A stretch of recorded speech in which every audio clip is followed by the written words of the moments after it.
Hello? Oh my god. Never mind. Music is like, no, you're not starting stream today. Fuck you, I'm just gonna repeat myself. Hello. How are you doing?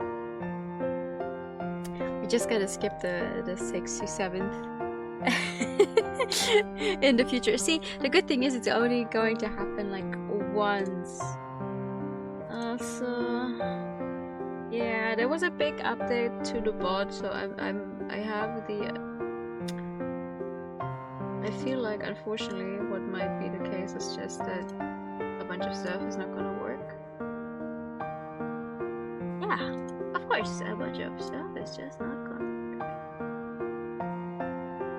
Why the fuck not? This is why I don't try to update stuff shortly before stream.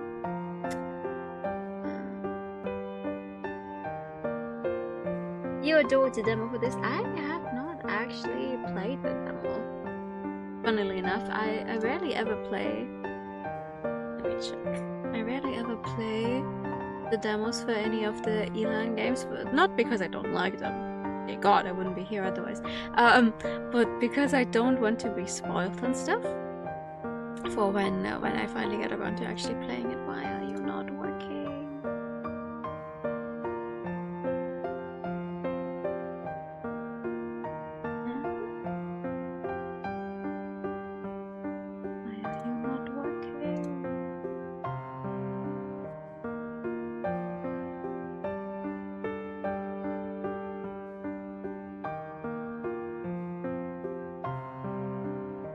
Fine, what if I just restart it? The BGM is a bit louder than me. Okay, wait, I can fix that. I can lower it a little bit. The next 67 is not happening for another 100 months. That's true. That's very true. A while longer. Okay, hold on. Will you work now? Yeah, see? Sometimes you just have to restart things. And they work. Have you tried turning it off and on again? And half the time that actually does work. Yeah. Your 6 on your stream streak? Hell yeah. If only there were more streams to be caught, then you could be at an even higher number. No. We're here. Hello. You cannot see half of the menu there, with the very pretty flowers that I don't know the name of, as usual. Also giant cursor, by the way. Custom cursor for the game, and it's big as hell, which I appreciate. It means I won't lose it, hopefully. No, we're here, we're struggling, but that's fine.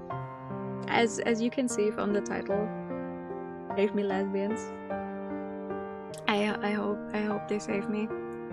My original plan had been to play this game last month, you know, for Pride Month, la la la la, but well, here we are. a little late. It's better than never. It'll be fun. Still not close to finishing your backlog. Oh god. Well, if I actually logged in, I could probably get some stuff done. How many years is another 100 months? A few years, right? That's a few years. If I'm still streaming the same as I am now, then absolutely not. There's no way I'm getting anything done. I have to log in. I have to get serious. I am okay. I am tired from work because it's another full week of, hey, here's a training thing, and this time I'm in how would I say this? So far, all of the training sessions I'd been in, the other people I was with, there was like 1 or 2 people where you're like, okay, you haven't worked on a computer before, which is fine. That's fine. Depending on how old the people are, it's just a little weird to see sometimes. And this time, I seem to be in a group where it's like none of these people know how a computer works. Like, I'm not joking. Like, we have people there who are like, oh yeah, I've been working in this company for a few years now. And they still don't know the basic functions of Teams, which they've been using for a few years now for the online trainings. And I'm like, we didn't even get started with the actual training part until like 2 hours in. 2 hours in, because it was all just, oh yeah, oh my god, I can't hear anything. Oh my god, I keep disconnecting. Oh my god, blah blah blah. I'm like, please. Please, just tell me what I need to do.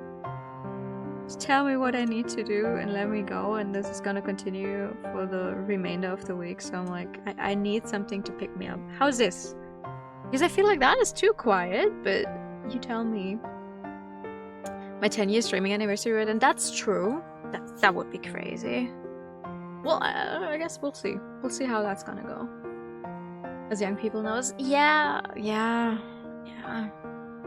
It's a shame. It's a shame though. Like, oh my god, obviously you don't need to be an expert, but like,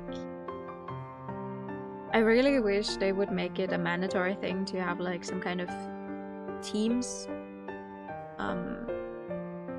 training session specifically, where it's like, if you start working in this company, you need to sit through like 2 hours of someone explaining all of those functions, blah blah blah, and only then you'll be allowed to in any other online trainings, because otherwise I don't want to be the one responsible for taking 2 hours just to get everything set up, and even then it won't work. I'm like, bruh, just fucking restart your computer at this point. Like, please. But it is what it is. It sounds frustrating. It is because it's a whole day thing. Like, it starts at 8:30 and it goes until the afternoon. I'm like, oh, we didn't get anything done. This wouldn't have to be an entire week-long training thing if we actually got somewhere. Yeah. You chew on your headphone cord. You still have headphone cords? Oh my god, you don't have wireless headphones? Hi, Spooky. Good evening. No, but that is what it is. And I've been sitting here paralyzed for over an hour already. I was like, I should stream. Please, I need to stream. I have so many games. I need to continue. And yet here I am. I'm like, you know what? I haven't actually played a visual novel in forever. We're doing a kinetic one. We're doing a Yuri visual novel. We're doing one that I've had in the backlog for a while, because at least that way I can feel better about myself, and it's also going to be a good game, right? But by the way, just saying. But like, anytime you take, like, at least for me that's the case. I know other people are different. I've heard from a few friends before as well, but like, you take a break from streaming for one reason or another, especially if it's not planned, and suddenly it's like, oh my god, I need to press that start button. It's very hard to press that start button. But it's okay. It's okay. These lesbians will save me. I hope. No, I do have to. I like doing this. I like doing this once I'm actually doing it, you know? But it's always the weird part where you sit there and you're like,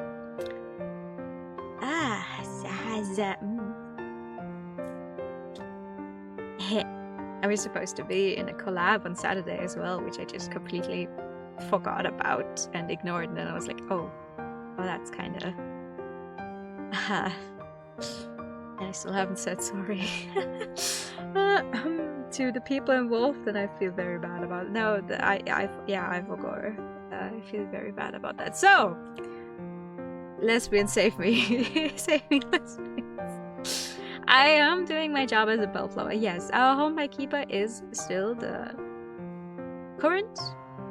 most currently released Studio Elan game, which came out in collaboration with Ebihime as a writer and Weenie Desu as the main artist. Why can you not see my cursor? Hello, here we go. Weenie Desu is the main artist, and also a bunch of other people as far as I can tell. Which is an it's a bunch of people where I'm like, oh yeah, I follow all of you guys independently. And then worked on one game together. Hell yeah. And it has a ball jointed doll, and I love ball jointed dolls. I don't own a single one because they're very expensive, but they're one of those like hobbies I wanted to get into ever since I was like 13. But you know, with 13 I didn't have the money, and even with 27 I still don't have the money to get one. Maybe one day. Bikes are objectively good at restarting after being in break mode to start. Yes! Very true. Taking a break when to avoid burnout and everything, yes, very much so, but like it's okay. You love that? Yes. Very expressive. The subtitles say we need a system mayor as well. Sure. I hope sound is gonna be fine. I turned the tone to text to be immediate again. This game, like I said, this game is kinetic. So you're gonna hear me say a bunch of stuff. I don't know how far we're gonna get today, but we'll just have to see. It's also going to be a very British game, as far as I'm aware, so if there's words in there that I don't know...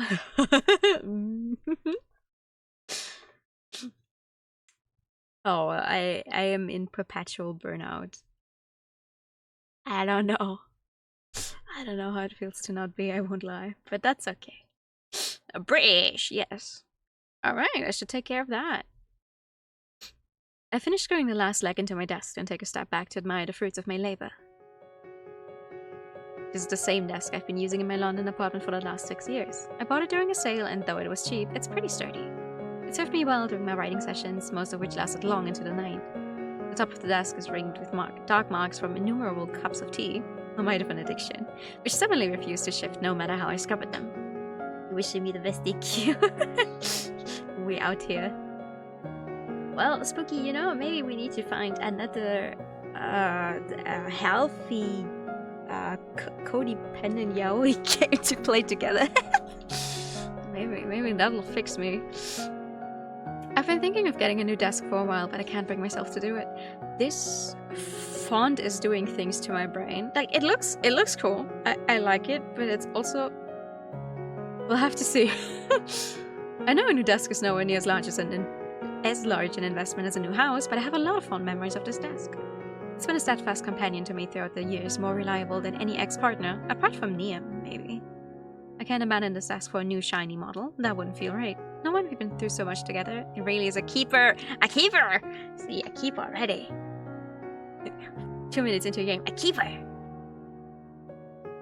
8 streams because of constant yapping. Well, to be fair, looking at my past track record and me playing the game on my own, I think it might take me less streams.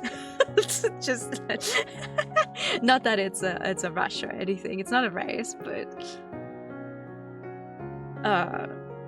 you know. But it's always interesting to see. Oh, Spooky, hit me up. Slide into my DMs and tell me. I have a lot of games on my wishlist that are free, just to, you know, not forget them. You can see this game is fantasy because a young adult MC is plucking loaded. You are allowed to swear on this channel, by the way. I don't think my automod is set to catch the F word. You're perfectly fine. My desk was actually the last bit of furniture I needed to set up in my shiny new office, which is situated, but where else? In my shiny new house! Yes, an old-timer quote. Can't believe that's 133. Oh, because I manually put it in there, I think. Yeah. Oh, this is such a nice background. I'm going to steal these bookcases. Is that... Are those music? Wait, you can't see them. Are these records a reference? They have to be. They look so familiar.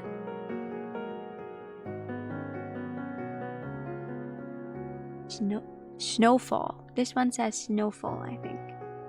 This one. And this one says Dusk. And this one I can read. Moon? No. No, I don't know. One is Heart in the Woods? Yeah, I think so. Heart in the Woods is the game I haven't played in... No, that's not true. I have played it, but it's been such a long time because it was I think, genuinely, the first inland game I've ever played. And that was before I started streaming. Let me check. Oh, my Steam is dying. Oh, because it's called Heart of the Woods, not Heart in the Woods. Akire! We're fake fans if you say that. Yeah, 2020. That was a year before I started streaming. I played Heart of the Woods. Which has achievements now that I haven't actually unlocked. Oh my goodness. I have to go back. I have to replay this game. Oh my god. New attempt. Yes, that's me. Hello. 5 years ago. Yeah. Wait, Heart of the Woods has achievements now. Maybe I'll replay it on stream. So we'll have a full collection of all Studio LAN games on this channel at some point. That's not too bad of a plan, actually. Let's put that on the back burner, though. We haven't continued for months now. Oh no.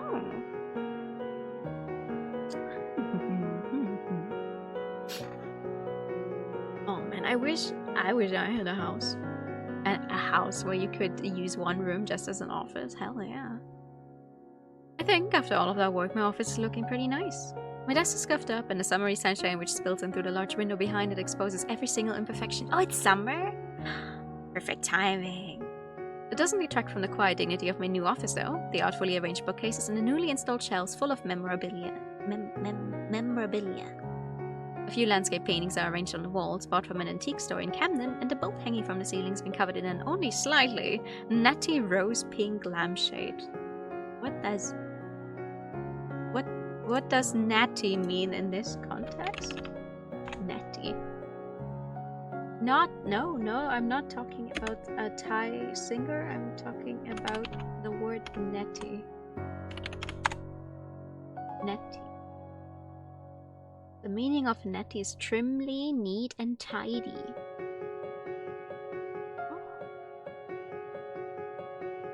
Okay.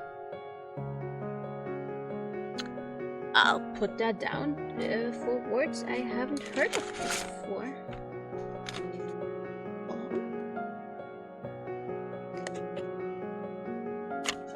Words I haven't heard before.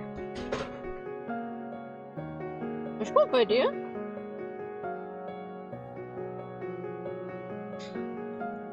Words I haven't heard before, featuring my roommate that I think might have hurt herself. I don't know. She's not answering. One room just for books? Oh, one room wouldn't be enough. One room just for books? That wouldn't be enough. Well, okay, now it depends on the size of the room. If I had a house to myself, every room would have books. Except maybe the kitchen. You know, the kitchen wouldn't have books because, you know, that wouldn't be good for the books. But, like, everything else? Hell yeah. How's a one room just for warm electrical devices such as a computer? Oh, hello, thanks for checking in. Oh, look at it. Oh, everything is so... Oh, I love the menu design. What? The menu design? One house just for books then. Listen, if I had... I've said this many times. If I had all the money in the world, I would build myself a library. I don't care. Kitchen could have cookbooks. Even so, you should make sure when you keep, even if it's cookbooks, if you keep them in the kitchen, you should make sure they're in a safe place. Because otherwise, like, you know, all of the oil and stuff from cooking could get on them. That's why a lot of older cookbooks also look like that, because they're not in safe enough places in the kitchen. Personal effects are scattered on over every available surface, some old, others new, which give the room some character. Some people might say there's a bit too much character crammed into my office, which is one of the smallest rooms. There's just no small— oh my god, in my new house, but I don't care. I like it, and that's all that matters. This is your smallest room. One of the smallest rooms, bruh. You keep your cookbooks on the stove. I can't walk in a place that's too tidy. I've always been an agent of chaos ever since I was a kid. My mother was forever nagging me to tidy my room. She didn't seem to understand that I had a system. Yes, the system. I can't even be mad because I'm the same. Like, there's a balance to be had. But if there's one thing I'm not, it's a minimalist for sure. I always knew where everything was, except on the occasions when I didn't. I think this room turned out great. I wipe my palms on my jeans and turn and flash Niam a smile. Thanks for your help. I couldn't have done this without you. Wow.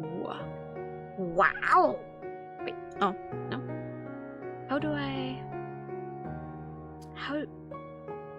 What button do I press to hide? Oh, wow.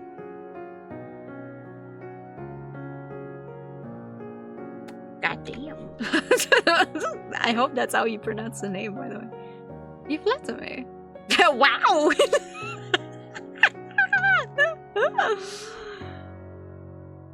Ooh, are those snake bites, or do you think those are moles near the mouth? No, I think that...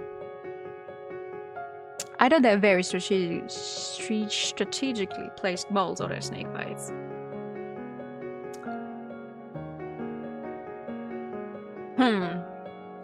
Liam smiles faintly as is the way with her. All of Liam's expressions are faint, just like they alluded to. Okay. She's never been the most expressive of people. She rarely maintains eye contact when she speaks either. I know some people find her attitude unsettling, but I've known her so long it doesn't bother me. Liam is just Liam. That's all there is to it.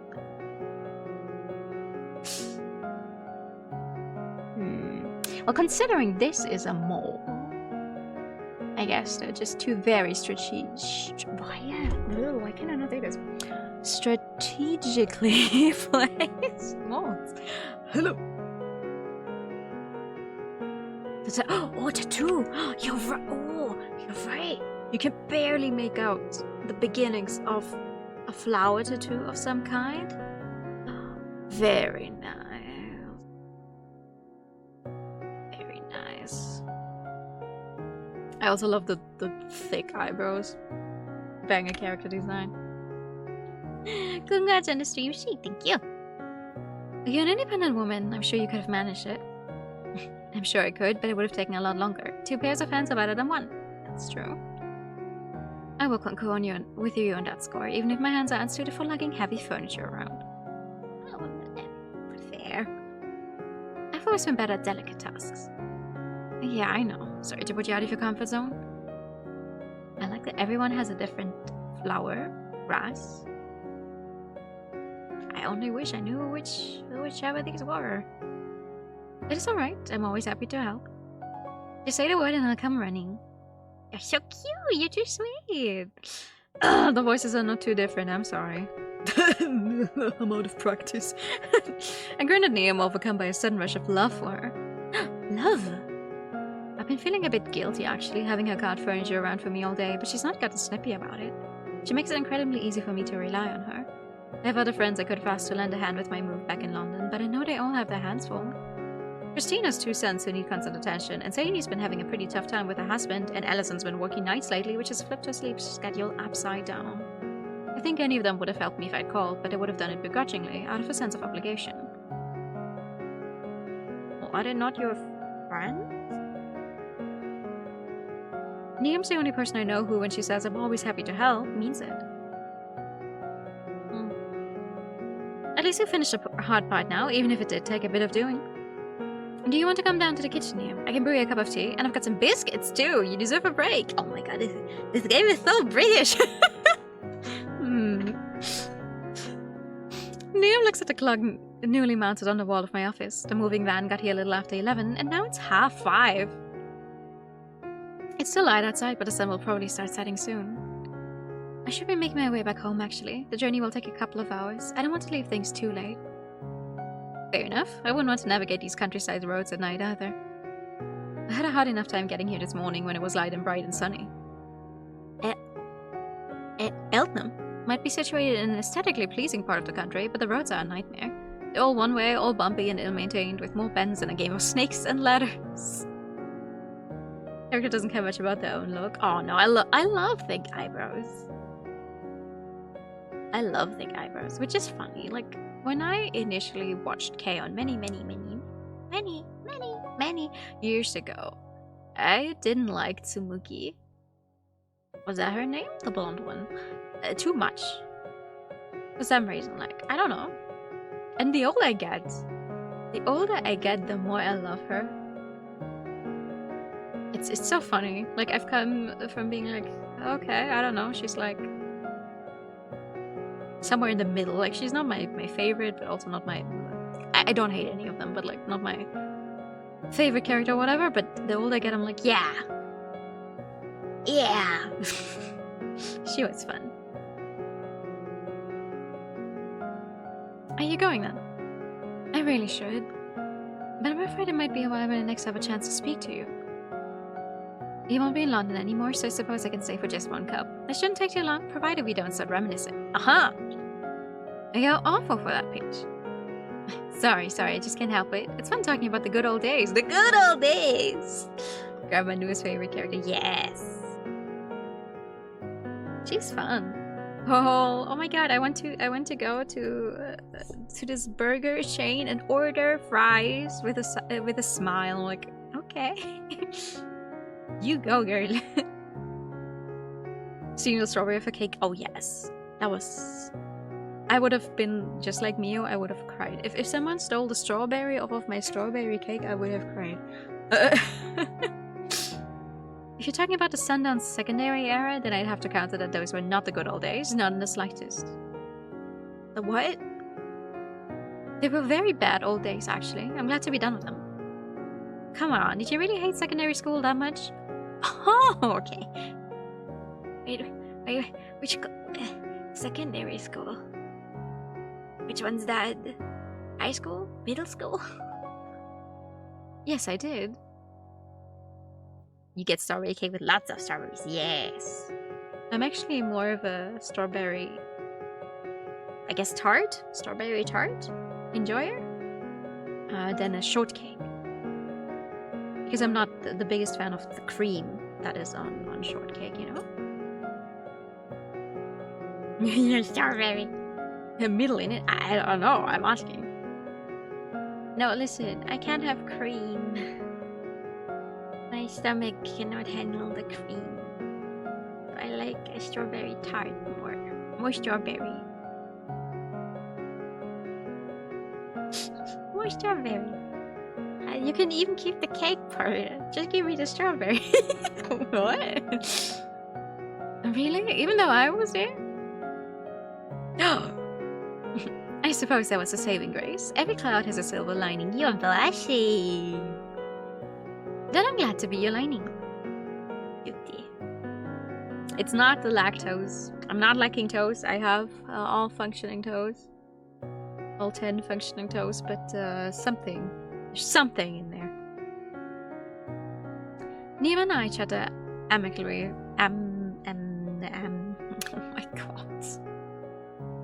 This is what I get. This is what I get for taking a random 2-week break. I don't remember how to speak English whatsoever.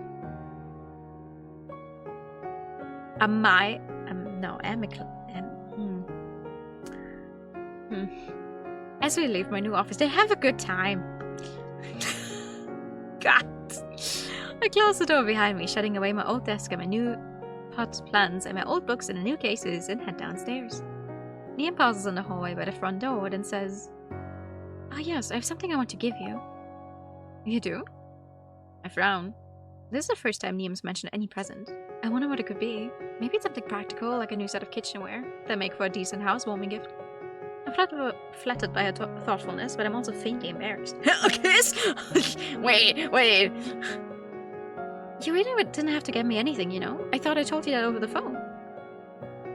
You did, but I didn't listen to you. Well, I can see that. I sigh. That is so like you. I know it is. Did you expect anything less? I guess not, no. Liam's never been one to pay much attention to other people. That was a common point of contention among her teachers at Sundown. Oh, the school was just called Sundown. Okay. That makes sense. Liam was constantly receiving reports at the end of every school year to the tune of Liam Brennan is quite well behaved for the most part, but she really must learn to pay attention in class. I left your gift in the car. I'll go fetch it. Alright, I'll be in the kitchen brewing our tea. I presume you want sugar. Always. Tea with sugar. A disproportionately large amount of it. Of course! If Liam could always have her own way, I bet she'd happily gulp down tea that's more sugar than liquid. Her sweet tooth is so pronounced, it's a wonder she has any teeth left. Oh, yo. Alright then, I'll start preparing your heart attack in a cup, me lady. And I'll get a few bobbins ready too. Right. But isn't she supposed to drive the car? Or am I thinking of the wrong bourbon? Are bourbons a different thing than bourbon, the alcoholic drink? Question mark. Good, they're my favorites. I figured you deserved it. After all the help you've given me, I should be treating you. Sugar slightly soaked with tea. Yeah, you know, just a full cup of sugar cubes and then you pour the tea over them. Hot tea will get rid of the alcohol trust. Sure. Why can't we treat one another? That's what friends are supposed to do. Liam smiles and turns to the front door. Hang tight, I'll be back soon. Those have to be... I really need to know if those are supposed to be piercings or molds. I feel like if they were piercings, they would be like more metallic, like the earring. But maybe I'm just stupid. Liam slides her shoes on and grips the door handle and gives it a tug. The handle is stiff from age and it sticks. I'll have to oil it later, but it gives after subjected to enough force. She wrenches the door open and steps outside and shuts it behind her. The dull thud of the closing door sounds awfully final. She's gonna be back in like 2 minutes. This is the first time I've been alone in my new property. It's much bigger than my London flat with an abundance of wide, spacious rooms plus an attic. Plus... getting extra cozy. I'm like, I gotta know, I gotta see. It's almost overwhelming. But I push these thoughts aside. It's not like I'll be alone for long. Liam's just heading out to the car. She'll be back for sugary tea and biscuits, and then... No, I can't afford to be melancholy. I should be happy about my move. I was looking forward to this for months. There's no sense getting disconcerted because the house is too large. There can never be too much. Please, listen, if you're living by yourself... Well, okay. I guess a house can be too large if you're living by yourself because you need to clean everything, blah blah blah, but like... You have space to put all of your stuff. This house isn't what I'm used to, but I'm sure I'll get used to it. It'll take some time, that's all. These things always do. I inhale, the air strangely stale upon my tongue. Or is that my imagination? I make my way to the kitchen. Maybe if you invited a girlfriend or two. I don't... Well, maybe we need to find the girlfriend first, I guess. The kitchen was one of the first rooms in the house. Liam helped me get into some semblance of order. All my plates and bowls and mugs have been tucked away in the cupboards, the cutlery in the drawers. The slightly beaten up table and chairs from my old London flat have been installed by the windows, which look out at the overgrown garden. The table and chairs are cheap things bought from IKEA, and they suit my London flat just fine. Here, however, they stand out, almost a little too brightly brown. There's something almost synthetic about them. That's because they are.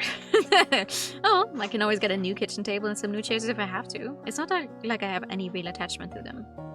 Not sponsored right away.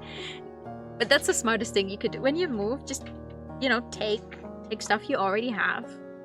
Even if it might not fit right now, or if it looks a little out of place, it's fine, you have something. And then once you're properly moved in, you can be like, maybe I should get something new for this and that. Trust.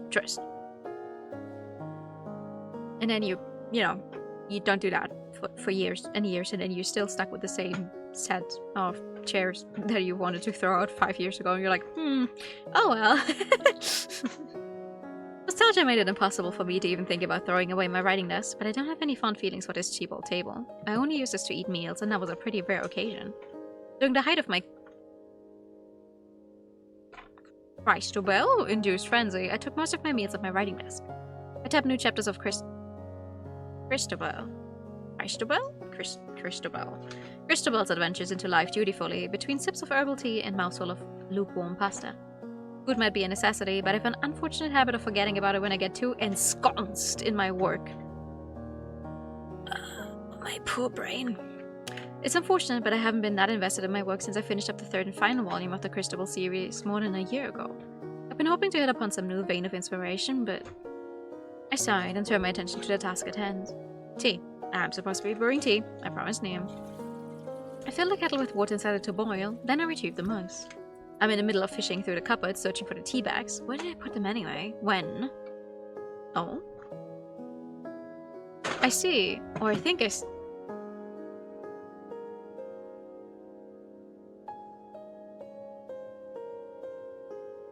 A nice treat.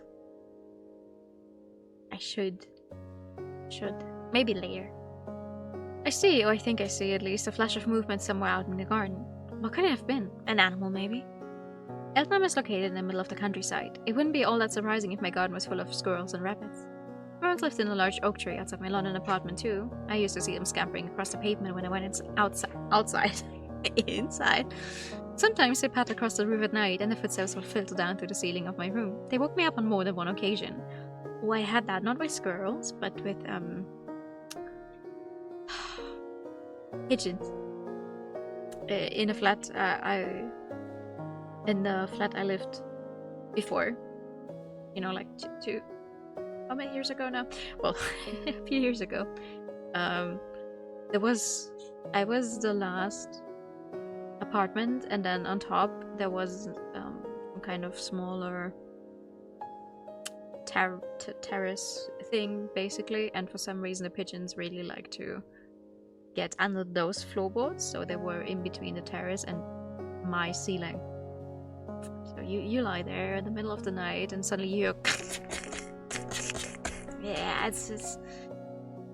it's not that nice, unfortunately, because they left the entire place very dirty. But on the other hand, I'm like, I can't even be mad. Where else are they supposed to go, you know? Pigeons don't have it easy. If London has a serious squirrel problem despite being a bustling metropolis, the countryside should be even worse. What was I expecting, really? I know I'm being silly. But for whatever reason, I can't tear my eyes away from the windows. The myriad bushes outside, all gnarled and tangled, shift in the breeze. A few aged trees. Sycamores, maybe. Beech. I don't know what any of these are. I don't know. I can't tell. I'm a city girl. Shut out from the foliage, the boughs bent. I can see anything untoward in the garden, no squirrels or rabbits, and no trespassers either. That's not saying much, however. My back garden is so overgrown, it's hard to see much of anything. I might be a fan of controlled chaos, but my dense jungle of a garden is a trip to the hospital just waiting to happen. I'll need to get somebody in to tame my garden. I might be able to trim extraneous works from work-in-progress scripts, but I don't fancy my chances when it comes to trees and weeds. I've never had much of a green thumb. Me either. I like plants and flowers in theory, but my knowledge when it comes to gardening begins and ends at succulents. They're about the only plants I can actually keep alive. A while ago, one of my writer friends, Sadie I think, bought me a money plant for my birthday. I think it lasted about 3 months before it gave up the ghost. Wait, that's a saying in English as well? Giving up the ghost? No way. She was more impressed than upset, I think, that I'd made such short work of it.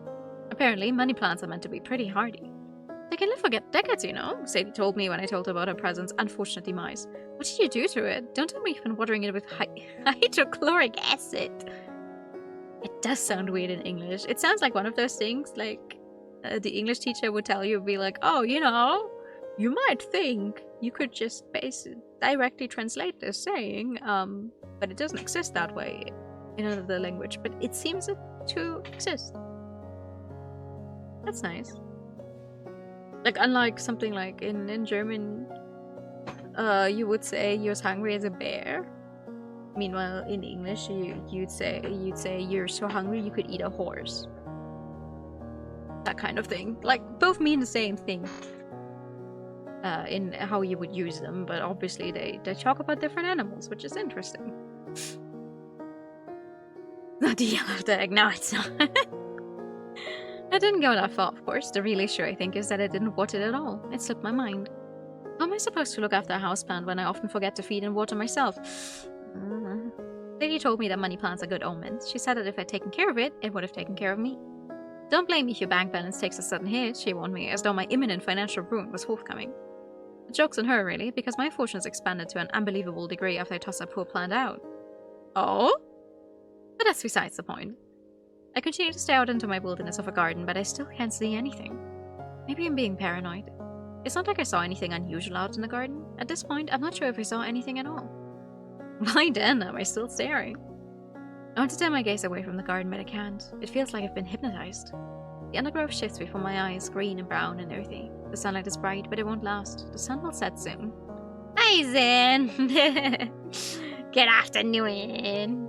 How are you? I'm looking forward to sliding beneath my covers tonight and getting some shut-eye. First, however, I need to make a start on that tea. The kettle should be almost boiled. And to think of it, where is Niam? I know she said she went to fetch my supposed gift from her car, but she's been gone a long time. I hope she hasn't turned her ankle. Turned her. I'm gonna go out of this game like the most British I've ever been in my life. That's crazy. Or English, I guess. I finally turn my eyes away from the windows and glance about the kitchen.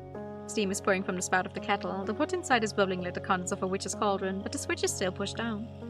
That's funny. My kettle's automatic. It's supposed to turn itself off once the water starts boiling. Could it be broken? Maybe I banged about in the move. No, in my experience, anytime you look at the kettle and you think, oh my god, it's already blowing out so much steam, it has to be done. It's still not fully done. There's always more steam. Can always be just a tad hotter. Don't matter when you look at it, it's crazy.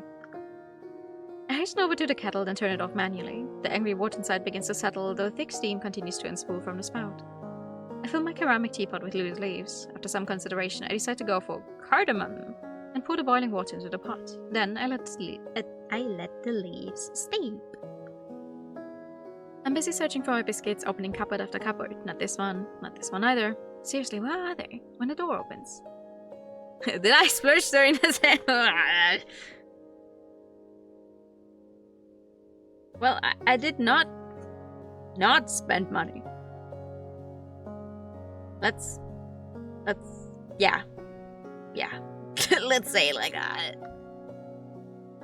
It's only too hard when there's no water left. Yeah, true, I guess. That would be too much. It's Niam finally back from our outdoor odyssey. It took her long enough. Why were you so long, Niam? I turned to her frowning, more unsettled than I have any right to be. I don't know why I feel so on edge all of a sudden. It must be the nerves on the move come back to bite me in my brief moment of respite. That, and exhaustion. I really could do with a lie down. I was beginning to worry about you. You took ages. Sorry, I got distracted. By? The scenery. Oh, I see. That makes sense. Eltham isn't that far away from London, but it might as well be a different universe, its own self-contained ecosystem. It's very green in Eltham, and the twisting streets are liberally lined with trees. It looks like something you'd see in a period drama, or maybe a black and white postcard from the 1900s. It's a memory of a more bucolic England, free from smog and smoke and pollution. A what? Bucolic.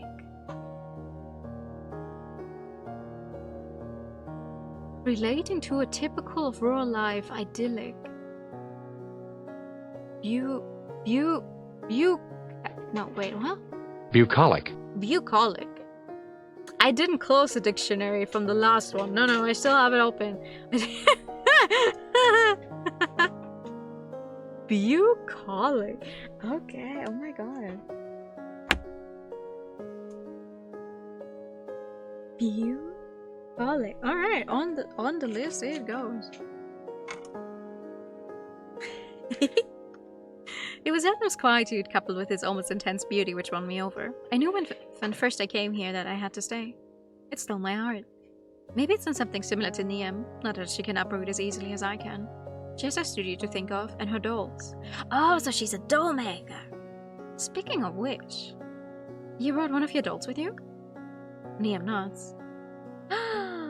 She's holding a porcelain doll in her arms as tenderly as one might hold a baby, and in a sense, I suppose these dolls are her babies. Niamh crafts them herself from scratch, working long into the night. I don't know all the specifics which go into her dolls, but the period of gestation from conception to finished product takes at the very least around 3 months. That makes sense. That makes sense, because it's very fine work. This might be a shorter pregnancy than most, but it's more intense in a sense. More expensive too. Niamh has to plan every single aspect of her dolls like an engineer might when constructing a bridge. She makes her own molds, paints faceplates, sews clothes, and creates wigs with real human hair. So not even synthetic wigs, but oh, that's crazy. Also, I love how much detail is in those eyes. Wow. I love watching doll making videos. Like, be it like full on from scratch, or be it one of those like, taking, I don't know, a Monster Hunter doll mold and turning it into a completely different character. I love those. I also have a lot of respect for the people who draw the eyes on, because it's like, yeah, these two eyes need to look the same. The same. Ooh. Pregnancy in America could be more expensive. True. Niamh's dolls are all incredibly detailed, and as far as I know, incredibly involved. When Niamh gets stuck in on a project, she can work for days on end without sleeping, without eating. Niamh's dolls are to her what my writing is to me, I suppose. Her love for her work is so overwhelming, it blots out everything else. Pregnante! I've known her to spend whole days running on nothing but toast and coffee during her more involved projects as she works hunkered down in her atelier. Making dolls might be Niamh's passion, but it's also her profession. Niamh's parents are relatively well off, and they helped her set her up with her own studio. She took on clients, mostly rich people with money to burn, and she was able to establish herself as a genuine artiste. To be fair, dolls are an expensive hobby, yeah. Dolls have been written about in any number of high-end magazines, and they've been featured in art galleries across the country. Niamh has even been interviewed about her work on live TV and headed workshops about her artistic processes. She's a minor celeb in the art world thanks to her dolls, and I think the hype is well deserved. People often talk derisively about modern art, but Niamh's dolls are special.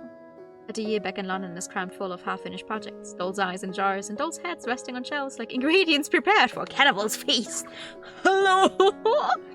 That's not a nice comparison. It really is a sight to behold. Much like the doll clasped to Niamh's chest right now.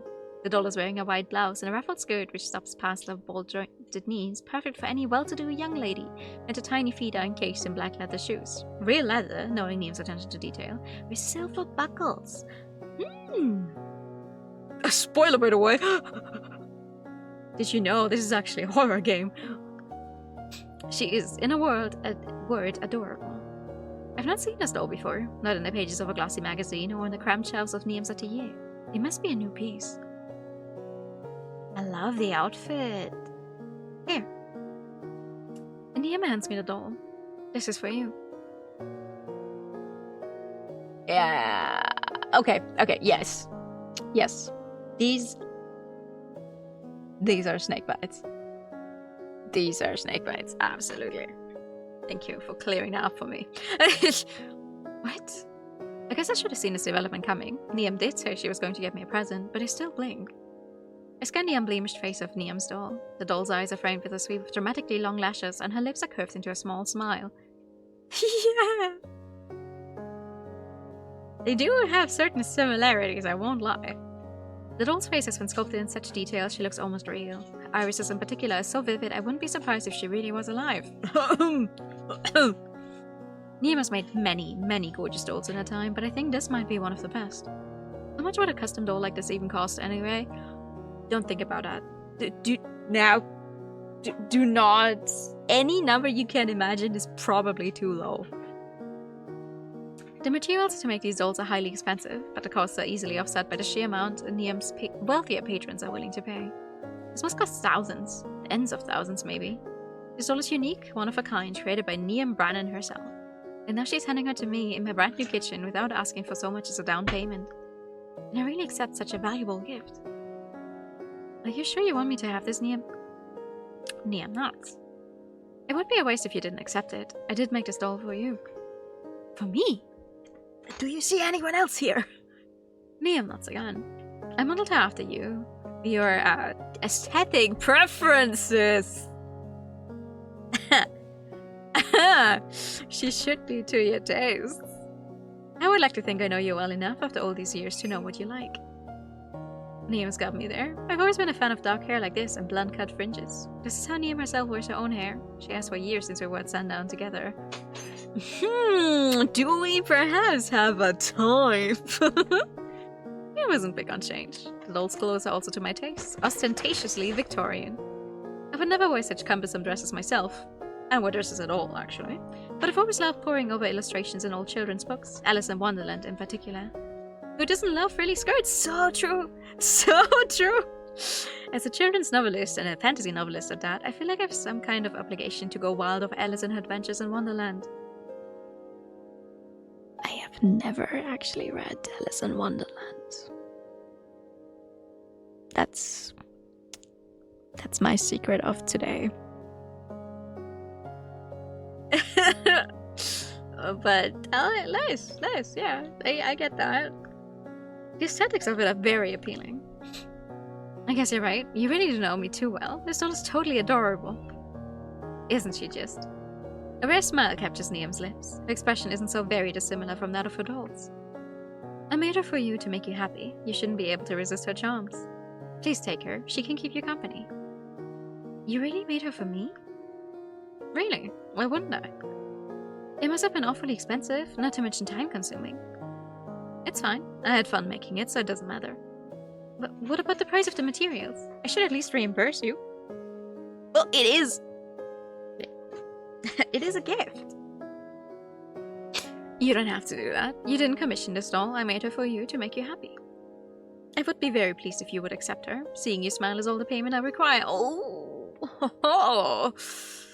Nima's being pretty pushy about this. For a quiet woman of few words, she's remarkably good at getting her own way. She might be a dog person. She owns a dog herself, an Irish wolfhound called Sparky. Okay. Yeah, alright, that is a dog name. Sparky. But Nima herself is as sneaky as a cat. Now she's sprung this gift on me, I can't possibly refuse. That would look rude. Oh, maybe I can. I feel a little guilty about all the work that must have gone into this doll, but... well, if you insist. I brush a few strands of the doll's fringe with my fingers as I examine her. The doll isn't particularly large, but she feels heavy in my hands. I wonder if this can be attributed to her actual physical weight, or the weight of the emotions Niam put into her creation. Thank you, Niam. She's lovely. I know she is. I worked long hours on her. I wanted her to be perfect. All for me? For you, in part, but I wanted to make her for me, too. I had a vision in my head, and I knew I had to make it a reality. Oh, mood. I wouldn't be able to rest otherwise. You know how it is. Yeah, I know. I get let down about my writing too. I was positively demented when I was working on the third and final part of the Cristobal trilogy. Like Niam with her dolls, I walked around the clock, often until 3 or 4 in the morning. It's been a while since I last felt that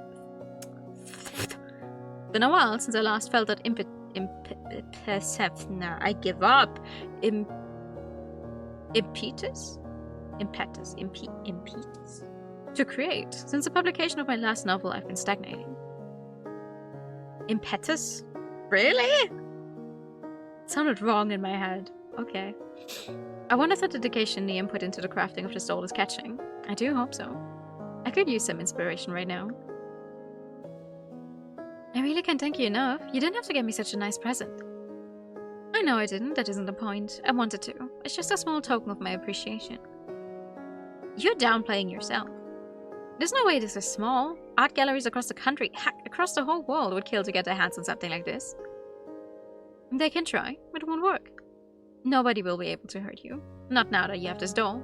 I fashioned her to keep you company. Wait, what? You won't be living in London now. We won't be able to talk as often as we did. I miss you, but you won't be alone. Do you guys not have phones? Is this game not set in the modern world? Hello? This doll will be there for you when I can't. I'm sure she'll protect you from any murderous art curators. I wonder about that. I smiled bashfully and hugged the doll tight to my chest. I doubt she has any real means of protecting me, but she'd make a welcome addition to my brand new household. The genre shift to action fantasy doll battle? Yeah. Maybe it's a time zone thing. Oh! But they're still both. I like the idea, but I kind of doubt it.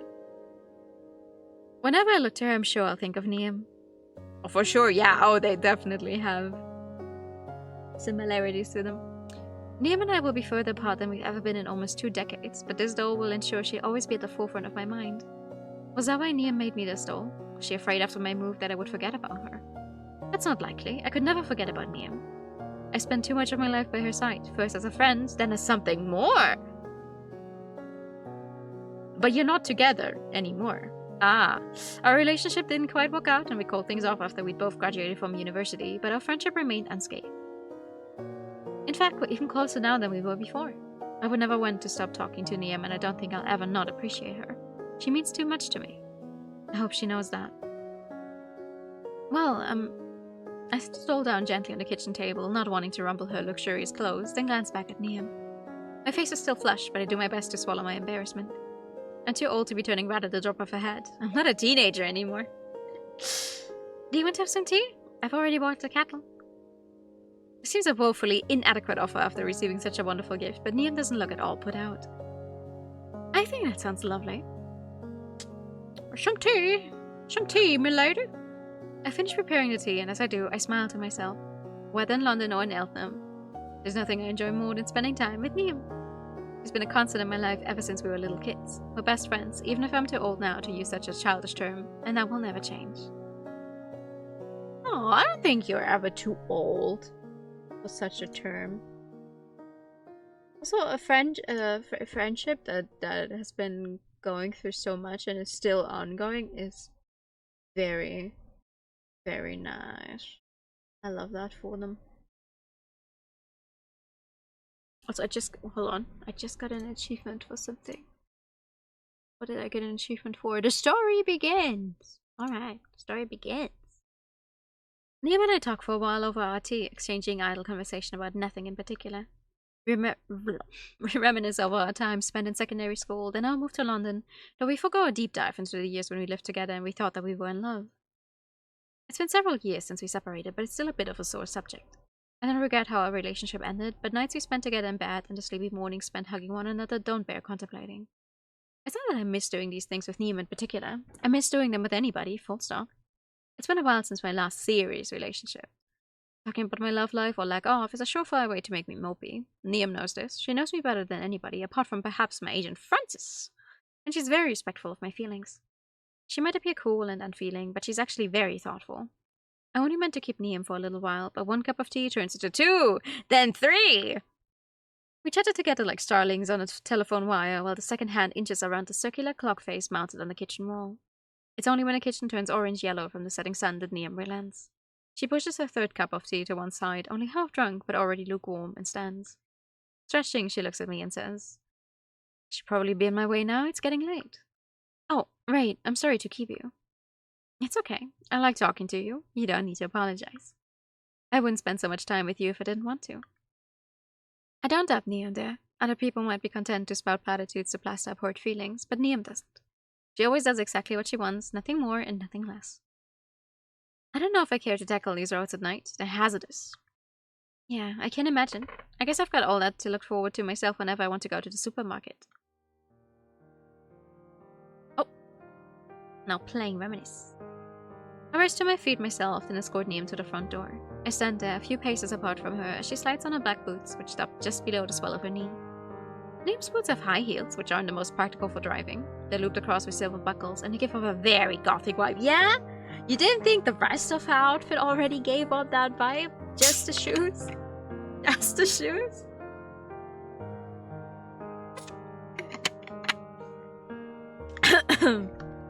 Niam gives off a gothic vibe in general.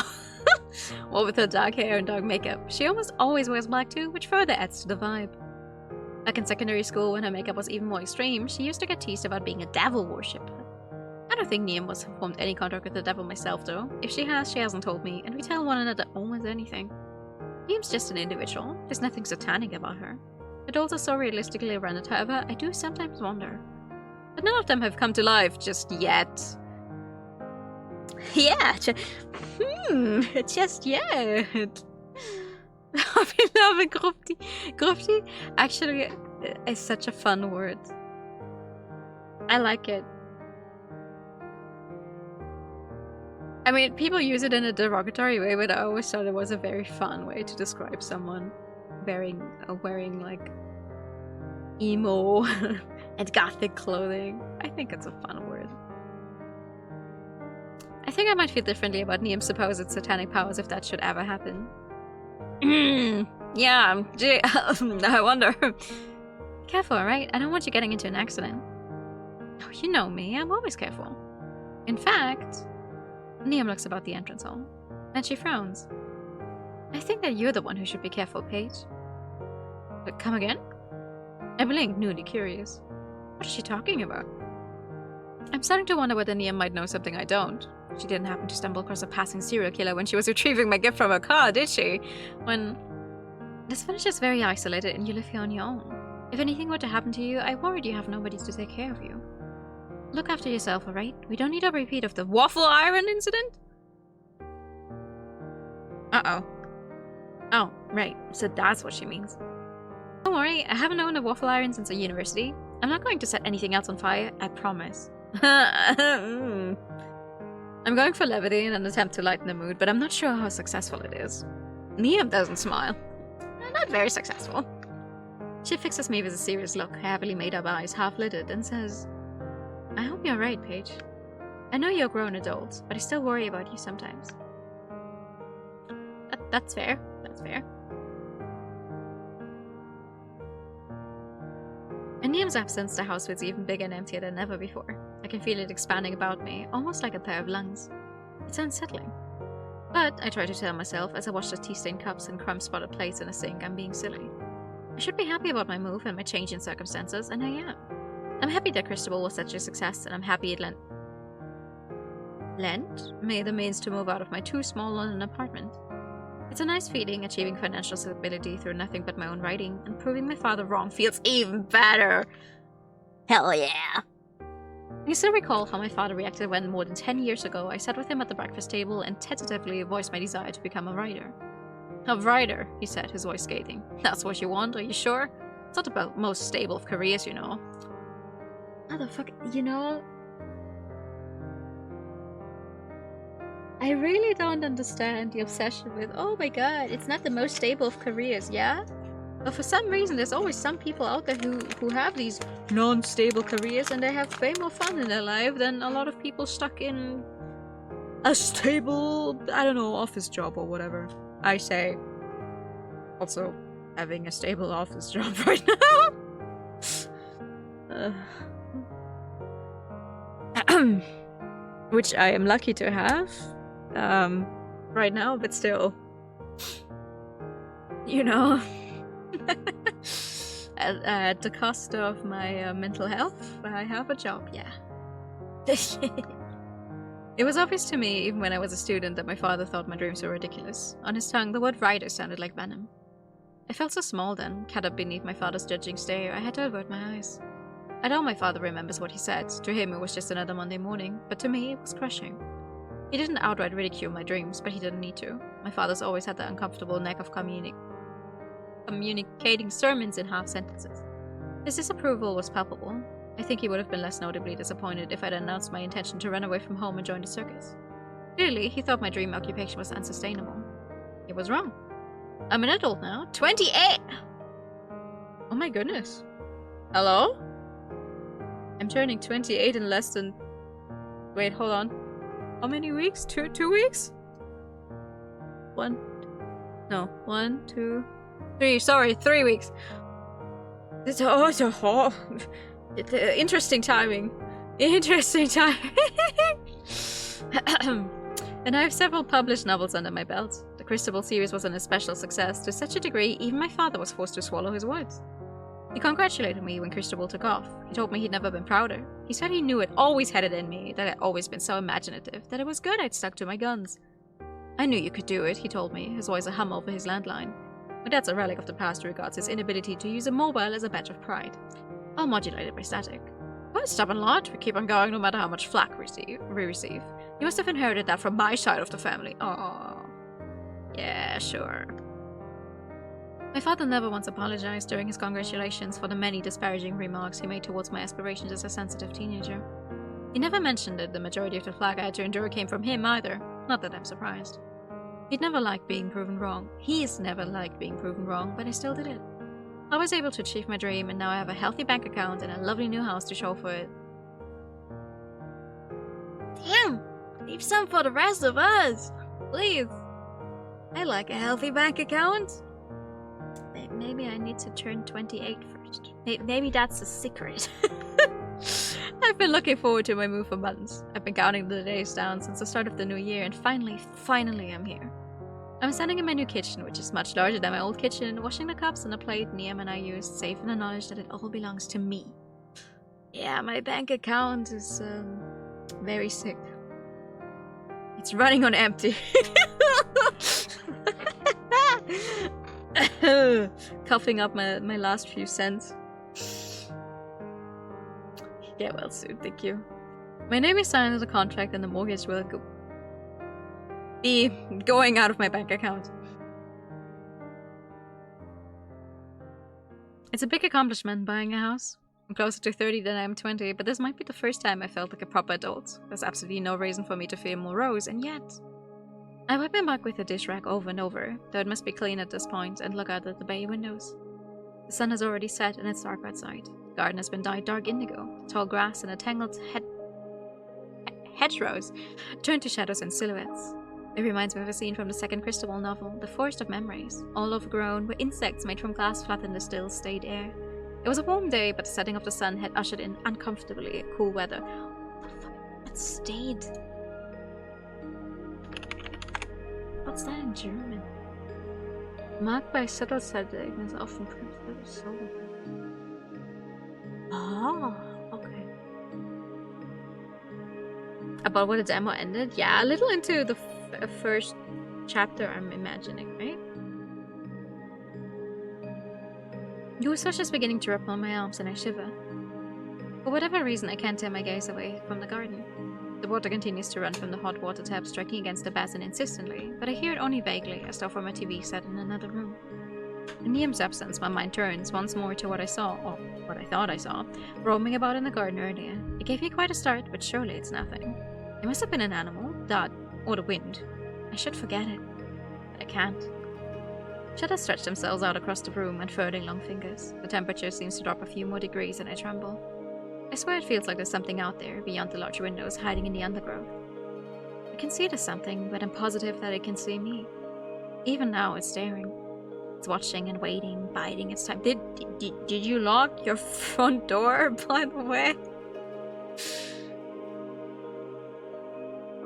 But what could it want from me? I have no idea. I'm lost in thought, the seconds elapsing when... Ow! I wince and draw my hands away from the sink.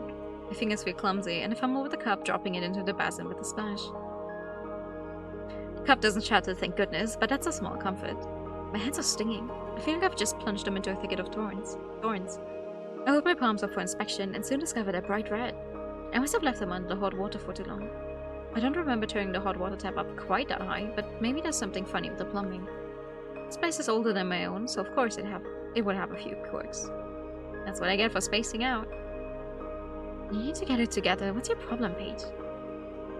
I mumble this under my breath as I dry my hands on a tea towel.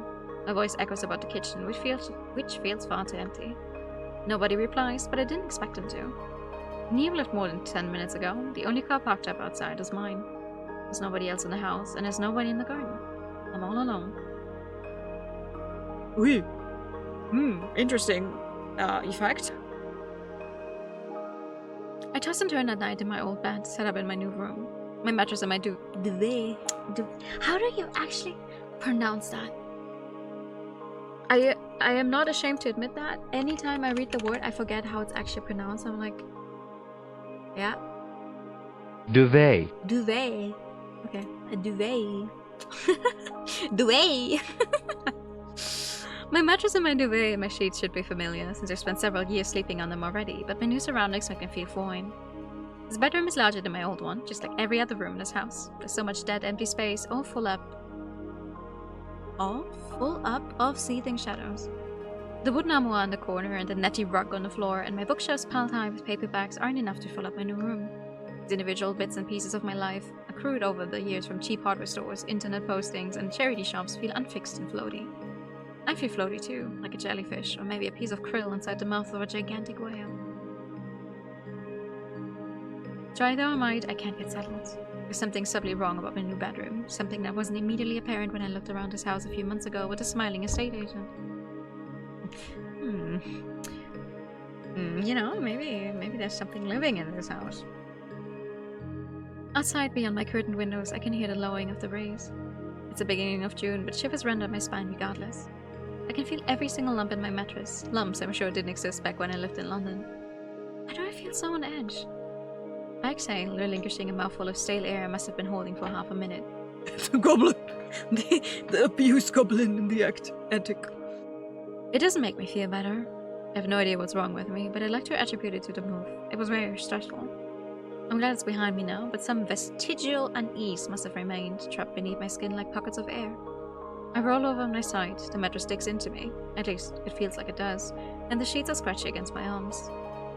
Why do I feel so cold? I turn again and again. My hair shifts beneath me, catching against the curved underside of my skull. I can't go to sleep, not like this. Maybe I should get a glass of water. Will that settle my nerves? I sigh as I sit upright. The covers peel away from me, pooling in my lap. Shadows seethe in the folds and creases of the duvet. Jet black. No, I think the hot pillow, or maybe get some fucking sleeping pills. I'm so serious. I blink, initially sightless, while looking about my room. It is my room, I have to remind myself, but it doesn't feel like it. Not just yet. I'm sure it'll feel more at home in the future. I'll feel more at home in the future. I just need to give it some time. That's my mantra about most things for the last year or so. I've not been on a date, much less in any serious or non-serious relationship, since a handful of brief, ill-advised flings the year prior. Just give it time. I've had no ideas for future stories, despite signing over the publishing rights for my next 3 unplanned novels to Little Bear Books for a significant sum of money? Question mark? I don't know, did you do that? Little Bear Books sounds great. Little Bear Books.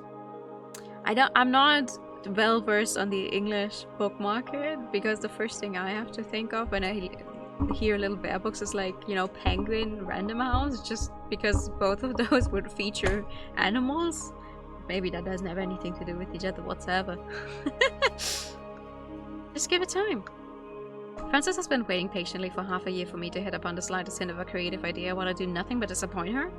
Just give it time. I've given these affairs a lot of time already, hoping that they might resolve themselves, but that's not happened just yet. I knew moving to Kent would do little to invigorate my love life, but I'd hoped a change of scenery might breathe some fresh creative air through the barren wasteland of my brain. I've yet to hit upon an idea worthy of all the money Little Bear Book sent my way, but what was I expecting?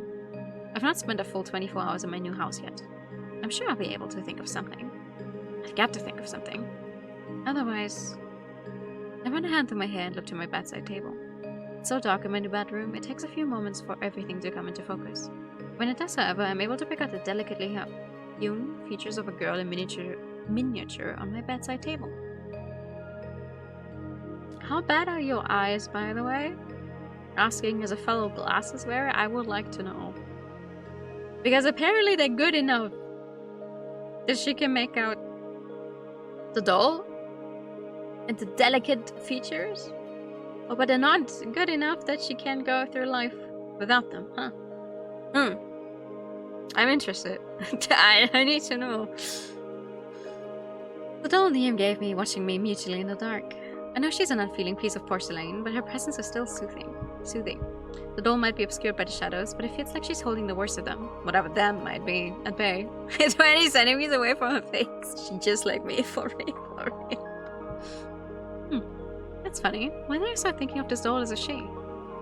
Liam might have fashioned a doll in a bit of a stereotypical femininity,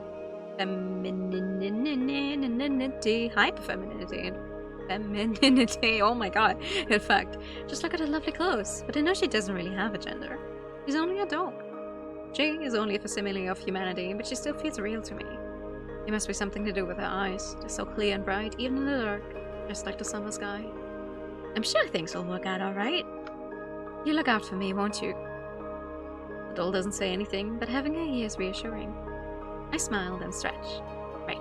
I'll go and get that glass of water. You hang tight, alright? I'll be back soon. Imagine, listen, if she started talking right here, that would have been so funny. Like, oh, you'll take care of me, right? Uh-huh. I'm much too old for dolls. I never liked them much as a child, if I'm being honest, but Niam's choice of moving in present was spot on. Sometimes I think she knows me even better than I know myself. Luckily, okay. It takes a while, but I'm eventually able to sleep after one glass of cold water and 2 subsequent trips to the bathroom. 2! How tall a glass of water was that? Damn. I toss and turn beneath my covers for what seems a small eternity. My thirst slaked, my bladder comfortably empty, and the slumbers under? Slumber settles upon me. I press his invisible fingers against my eyelids and evens out my breathing as my consciousness slowly slips away. My sleep does not, however, come in the restful, dreamless variety I was hoping for. Ooh. True, they had a bunch of tea, you're right. It arrives instead in fragmentary bursts populated with strange shadows, even darker than the night sky. In my sleep, I see one figure divorced from the rest, slumped on the ground. Hi, Mel. The figure shifts like TV static, its shoulders shifting. How could you? The figure cries over and over while it rocks. How could you? I trusted you, and yet... These cries are heart-rending. I want to reach out to the figure to console her. I'm certain she's a woman, indistinct though she is, but I'm unable to reach her. I wish that I could help her, but that's not possible. How can I console her when I don't know why she's crying? I can't even speak to her. I only cough, my fingers clawing at my throat until... oh my god! Me! Me this morning, Monday morning, why? See, I don't know how to say this without, like, I mean it in the best way. I don't mean it to sound bad, but, like, I love how Maddie, not Maddie, how we, sorry. I love how the artist draws eye bags whenever I see other artwork, as well, when it's like, yeah, oh my god, this character hasn't slept in a hot minute. Very nice. Very nice. My eyelids shoot open, and as soon I'm greeted with a vast expanse of unremarkable ceiling. I sit up in bed, the covers shifting about me. The shadows from the night prior have all fled, chased into the nooks and crannies by the dawn's light. A quick glance at my alarm clock tells me that it's a little past 8. Oh man, I wish I could sleep that long. I'm not sure what time I was able to sleep last night, but I doubt I got much more than about 5 hours worth of sleep, which feels like a generous estimate. My head is throbbing as though it's being squeezed in a vise. Look! These are the real eye bags.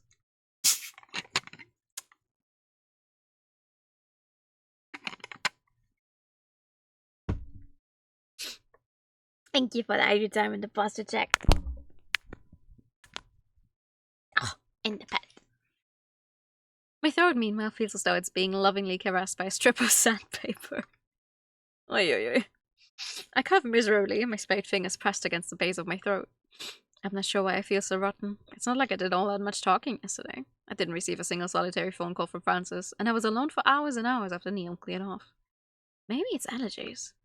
There's a lot of trees out in my overgrown mess of a garden, not to mention all of the tall grass. There must be more than a few varieties of wildflower hidden away among all the thick foliage. Since the beginning of summer, the air must be full of pollen spores. Yes, I think, massaging my throat. That's probably it. That, or the dust. Oh, both. This is a very old house. Niam helped me clean up a little yesterday, but there's still a bunch of work to be done. Twistic wants to crack every joint. No. Listen. We're not cracking my joints, though. Don't you know? There's probably mold spores about the windowsills or behind the dated wallpaper or... Well, there's no point thinking about it now. I should get something to drink. I rise to my feet, stretching, and retrieve my empty glass from my bedside table. All the while, the doll Niam gave me seems to watch me, her large eyes framed by a sweep of startlingly realistic eyelashes. It really does feel like she can see me. That is nothing more than mere fancy, surely. I'm thinking about this too much. Surely. My glass secured, I hasten down the hallway to the bathroom. I fill up the glass with what I think is cold water, then make to down it, but... What the? The water isn't cold at all, it's scalding hot instead. That's strange. I'm sure I ran this water from the cold tap. What gives? Now that I think about it, didn't something similar happen yesterday when I was washing up? There must be something funny about the plumbing of this house after all. Jeez, you'd think the estate agent would have told me that before I moved in? It seems like the sort of thing you might want to mention. Yeah. Now they're hoping you don't notice? And then they will have sold the thing to you, and then it's your problem. I've got enough on my plate already without all this extra stuff to worry about. I grumble to myself as I fill up another glass of water that's actually cold. I'm careful this time to test the stream of water that emits from the taps with my fingertips before I try to drink it. I don't want to scalp myself. That would not be a good way to start my new life out in the idyllic countryside. Eltham might be a pretty place, but the nearest hospital is almost half an hour away. No, that's fine. I say abwaschen. And it's my #1 chore that I hate. I will like doing the dishes. I like drying them, but I hate washing. I hate washing. I hate the idea of, you know, the remainder of any food touching my hands, that kind of thing.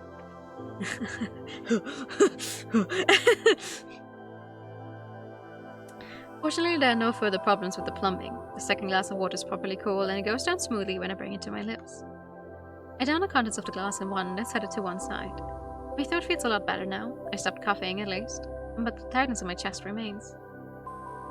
Yeah, I should really get these giant, like, the ones that really go up to your elbow. I think maybe that way I could handle it. I'm a big supporter of, what are they called in English? You know, the washing machines, but for your tableware. What? Brain. A dishwasher, yes, thank you. Frowning, I examine my reflection in the square mirror above the sink. My hair's rumpled, my parting all uneven, and my under eyes are dark and puffy. I think I had a strange dream last night, but I don't remember the finer details. Oh well, it's not like it matters. It was just a dream. Oh no, there's parts in Germany where they do say Aufwaschen. I've heard that before, yes. It's a very regional thing, I think. I say this aloud as though that might make my statement true, but I'm beginning to wonder. I've had nightmares before, of course I have, but I've never woken from one feeling quite as unnerved. Even now, my skin is still prickling. I don't feel at all like myself. So one strange event after another, and my disturbed sleep didn't help. I feel so lethargic. I'm tempted to slide back into bed to try and catch a few more winks. But I don't know if that's possible. Maybe try to get some fresh air.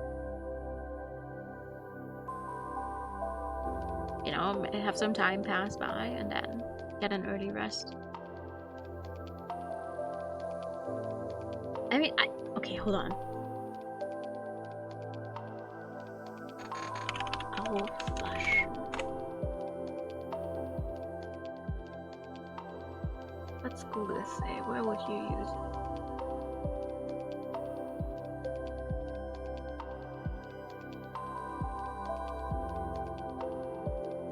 Well, it's not telling me where they are more likely to say it. That's so interesting.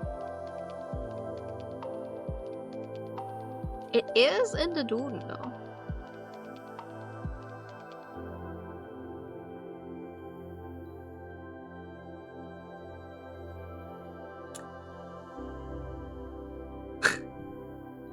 In Sachsen. Okay. Interesting. Washing up. Oh yeah, for sure. I haven't actually heard Aufwaschen in a long time though.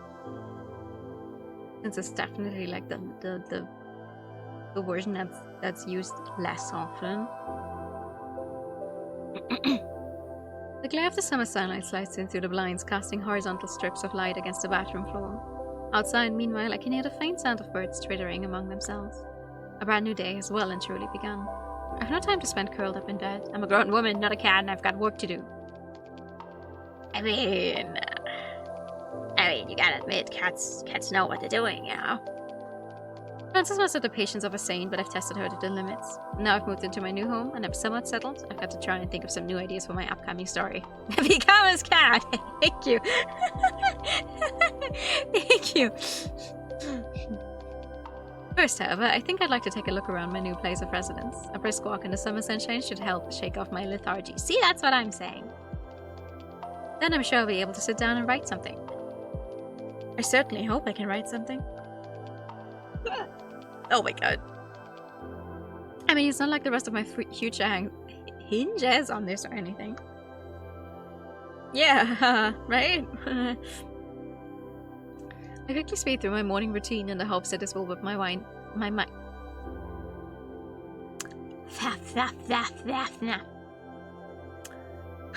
That this will whip my mind up into the sort of frenzy required to dream up a suitable story or two. My shower lasts less than 10 minutes and dressing takes only 5. I put on the same clothes I wore yesterday, slightly rumpled after the move, and don't bother with makeup. I wear some foundation and a bit of mascara on occasions when I'm attending book signings or a rare interview, but I've never been a big makeup person. I'm particularly terrible at applying eyeliner, despite Niam's numerous tutorial sessions back in secondary school. Oh, really? I like eyeliner. I think I'm actually not a big mascara person. Like, I appreciate the effect you can get with it, but I'm not good with it. I do like me a good eyeliner, though. A statement eyeliner. I am of the opinion that when I wear makeup, like, people tell me, oh my god, wow, you can tell that you're wearing makeup. I'm like, yes, that's the point. Why would I be wearing makeup only to make it seem like I'm not wearing makeup? Hello? Nothing wrong with that, by the way, but like me, for myself, I'm definitely, yeah, I sure hope you could tell that I'm wearing it. Hello? I mean, yes, I have naturally red, blue, yellow eyelids. For sure, yeah. You do that. Katsushi, yes. My big lashes are scientifically enhanced.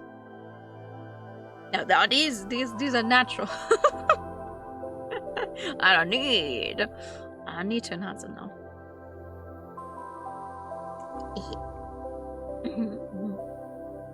I can't stand putting anything sharp or pointy near my eyes. It seems a bit too much like medieval torture for my liking. That's fair. Niam has always put more stock on her appearance than I have, despite her cool, seemingly aloof nature. I suppose it tracks given the insane amount of attention she bequeaths to every single one of her dolls. Niam's always had an eye for details when it comes to both her own face and those of her creations. If she hadn't become a doll maker, she probably would have made a good makeup artist. But that's neither here nor there. I have a cup of tea and a single buttered crumpet for breakfast, and decide to have a brisk walk to invigorate my creative spirits. By the time I got my shoes on and the front door unlocked, it's about 8:45. Niam will probably be settling into work at the studio right now, while Frances will be pulling up in the car park outside Little Bear Books' Brixton office. Children all across the country will be filing into their form rooms or maybe the assembly halls, ready for another Monday of dull, dreary school, and adults will be arriving at their offices. I used to adhere to a strict 9 to 5 schedule myself until the publication of the first Christabel novel. I did well enough I was able to cut down my hours at my tedious office job by half. Half! I think a 9 to 5 schedule is such an interesting concept. Because I've never had a job that would start at 9. Ain't no fucking way. I've had jobs where it would start at 8 or at 7. And now I have a job where I can start at any time between 6 and whatever the fuck I want. You know, just to complete my my hours. But like, at 9? Absolutely not. You have to work until so late in the evening. I'm not doing that. 7 to 3? Yeah.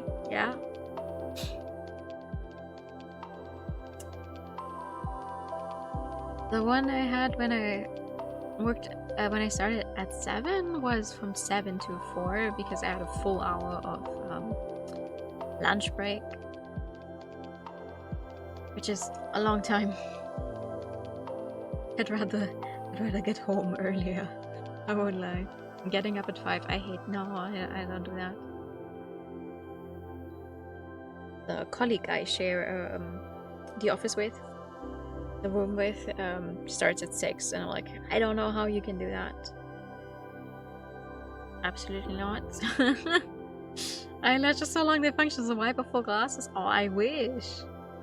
No, there's people out there who have very long eyelashes and very thick glasses. They do have the problem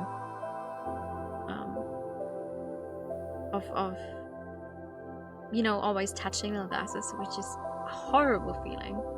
Horrible feeling. I'm glad I don't have that. Then, when the second Crystal Ball book was published, I quit altogether. I couldn't stick it anymore, and I didn't really need to.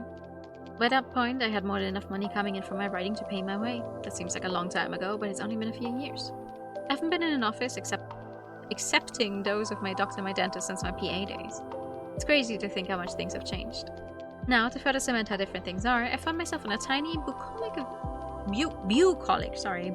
village in the middle of the countryside, all 19th century houses, very quaint, fringed with honeysuckle. I close my front door behind me and lock it, and step out into my front garden. Oh, such pretty bits. Oh, I love the artwork. The scent of nature fills my nostrils. Everything is so green here, I feel almost like I've sunk to the bottom of an algae-spotted pond. My front garden isn't as large as the back, and it overlooks one of Eltham's characteristic twisting lanes. The garden is fringed by a wall, but it's low enough that I can see past it to the trees that line the lane, and the neighboring house on the road opposite. Eltham might be in the middle of nowhere with little in way of modern conveniences, but it's not a complete ghost village. It's fairly popular among retirees and the wealthy.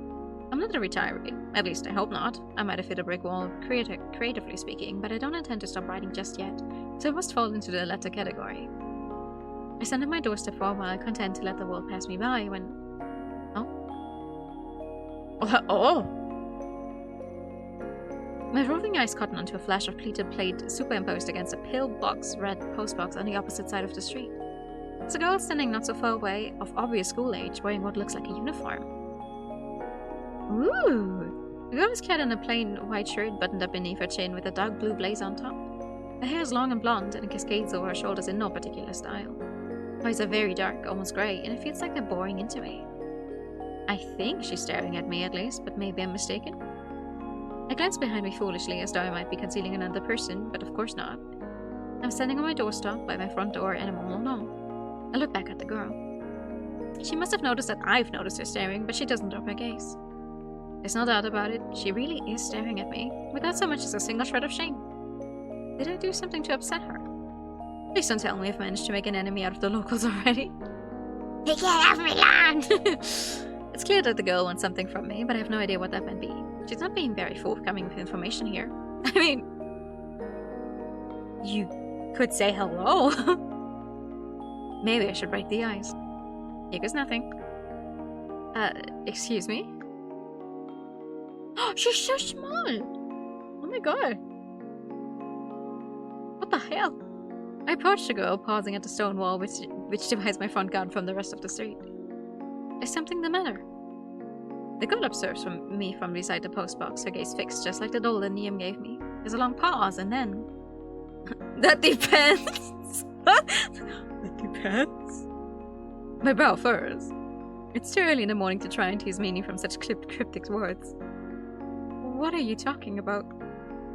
The girl says nothing in response. She doesn't seem particularly interested in having a conversation, even though she's the one who started this little staring contest. Good grief. Maybe I'm getting old, but all teenagers is insane. Get off me, lawn! I try asking her something else. Do you live in Eltham? Yes. Well, at least that's something. Shouldn't you be at school right now?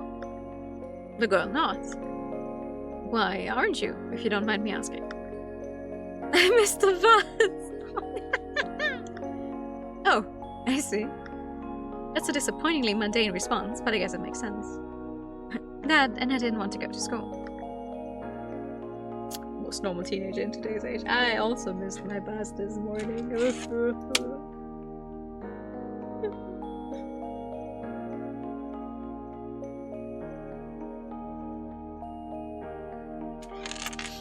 The girl continues unprompted in that soft voice of hers, which makes me shiver. I didn't feel like it. Oh, right. Okay, that's a little more interesting.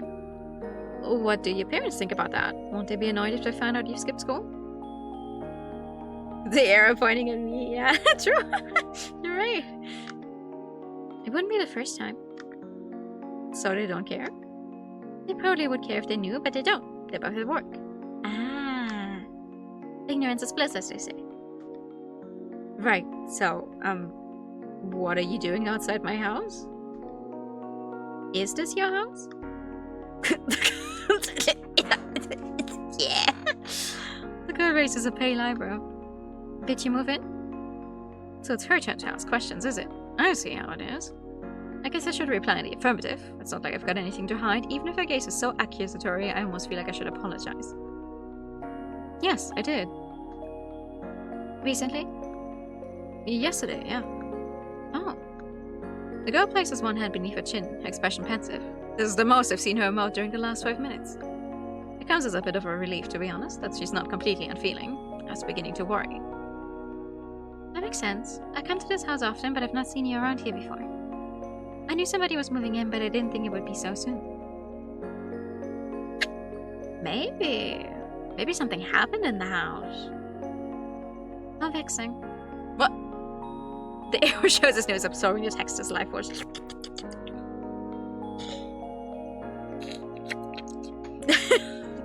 Fine. My text. Sighs and lets her hand drop from her chin. You went over your head, you know. I beg your pardon? The house. It's not good. You shouldn't be living there. Nobody should. It would be for the best if it was torn down. That's what I told my parents, but they didn't listen to me. Nobody does. It's not too late, though. You can still listen to me. You're being a little too cryptic for my liking, girly pop. If you heed my warning, I might be able to save you. Save me from what? What are you talking about? I don't know the specifics. I don't want to. I do know that the house is full of evil energy, though. If you want me to simplify things, I suppose it would be easiest to say that it's cursed. The house squeezed all the life out of Mrs. Ryan slowly over the years until she turned into a husk. Then it killed her. If you're not careful, it will kill you too. It killed her? I recognize Mrs. Dryden's name. She owned the house before I bought it. She moved out a couple of years prior, and the house has been on the market since. Ahaha! So, Girlie did know the previous owner. I know that Miss Dryden was an elderly woman who had lived alone, but I hadn't heard that she had died. Hello? I thought Miss Dryden's family moved her to an old person's home. That's what I heard. They did, yes. She lived in an old person's home in Maidenstone for a few months, right up until she died. She was unwell for a while before the move. People say it was old age, nothing more, but I know the truth. It was the house. It tainted her. The knowledge of Mrs. Dryden's death was disconcerting, but not to such a degree I'm prepared to swallow this girl's delusions. I've not met Miss Dryden before, but from what I heard, she was an old woman. She was 86. It's not at all an unusual age to succumb to natural causes. 86. The way the girl relays his tale does make me wonder, though. How do you know all this? Are you related to Mrs. Dryden? I just know these things. That's my job. Your job, yeah? Alright, because that's not at all sinister. She's delivering these lines in such a composed manner that I'd be almost tempted to believe her if her warnings didn't sound like something out of a horror movie. Is she a member of her school's drama club? She doesn't really look the sort. She's not bombastic enough, but... You need to get out of that house and soon. I don't want to see anybody else suffer, not like Mrs. Dryden did. She didn't deserve what happened to her, and I doubt you do either. Nobody does. The girl pauses. She glances me over, then says, You're from London, aren't you? What? Oh, yes, I am. How'd she know that? Well, maybe she has some supernatural powers. Then you should go back. You would be much better off there. Right. right. I appreciate the concern, Miss, I wait for the girl to supply me with her name, but she doesn't. I guess she's not interested in making my acquaintance. I should have figured as much, I suppose, with her determination to make me leave Eltham. Why would she bother telling me anything about herself when she wants me gone? I appreciate the concern, but I can't just leave. I paid a considerable sum of money for this place. I have a mortgage to pay. Well, I can't pretend to know much about that. I'm sure. She's only, what, 15? 16? What financial worries could she possibly have? But I think human lives are more precious than any amount of money. You would do better to cut your losses and leave. Sorry, but that isn't possible. I've already made a commitment. Now that I'm here, I can't just up and leave. You can't. Or you won't. That is... This is a horror game. The realistic part, where you have to do adult things. I begin, but the girl cuts me off. Forget it. I can tell you don't believe me now, but you will in time. You'll see that everything I said was true. I just hope when a penny drops it won't be too late. The girl turns on her heels, her long hair fluttering. I watch her for a few moments, mutely, and then... Wait, where are you going? To school, probably. Back home. Back home. Okay, fair, back home. The real horror is having a rental contract. I'm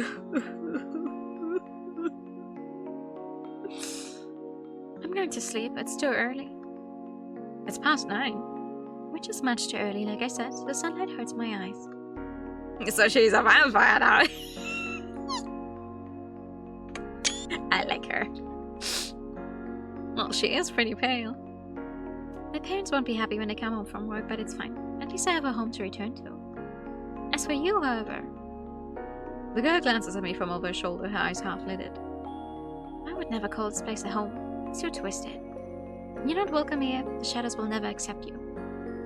Shadows? What shadows?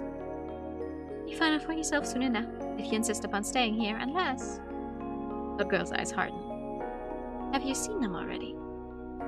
I stand in my front garden, my mouth open as the girl turns her head once again. I watch her mutely as she departs, unable to tear my eyes away from her dark blue bag. She was joking, of course. She must have been joking. She didn't really seem like the type. Just saying. She must have been blessed with an imagination even wilder than mine, and I thought I was supposed to be the author. She was just spinning a yarn to scare me. It's funny, really. There's no point getting upset about it. I mean, curses? Shadows? What a load of nonsense. Yeah. Right? Oh my god, sorry, I need I need a drink.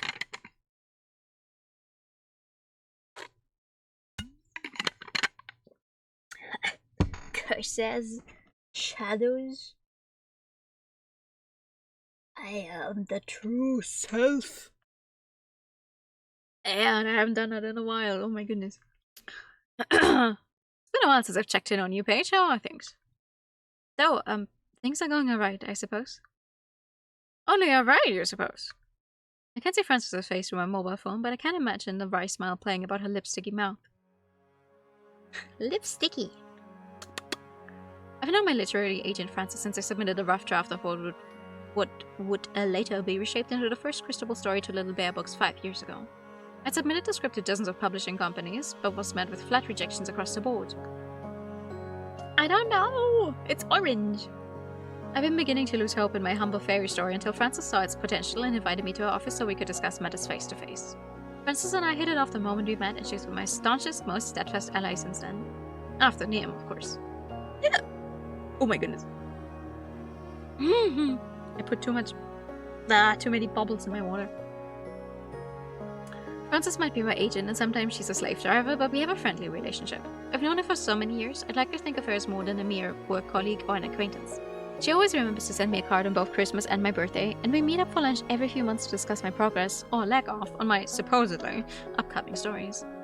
Frances is about 30 years older than I am, though I don't know her precise age. I've always thought it would be rude to ask. Also, in her late 50s? I think Frances must be older than my mother, but she doesn't act like it. She doesn't dress like it either. Her hair might be turning grey, but she teases it into curls, and her outfits are always very playful. Baby blues and pastel pinks paired with thick, junky jewelry. Frances wears tortoise shell glasses on a chain, and her face is always made up, her eyes lined far more neatly than I would ever be able to manage. Oh. It is a kinetic, the N, by the way. It is. It says so on the store page as well. Yeah. In all the years I've known her, I don't think I've ever seen her get upset or angry. Not even when I miss my deadlines. She's the sort of woman who smiles and says, "Oh, never mind, I'm sure it'll work out," as though life really is that simple. Maybe to Frances it is. She always acts as though she hasn't a care in the world.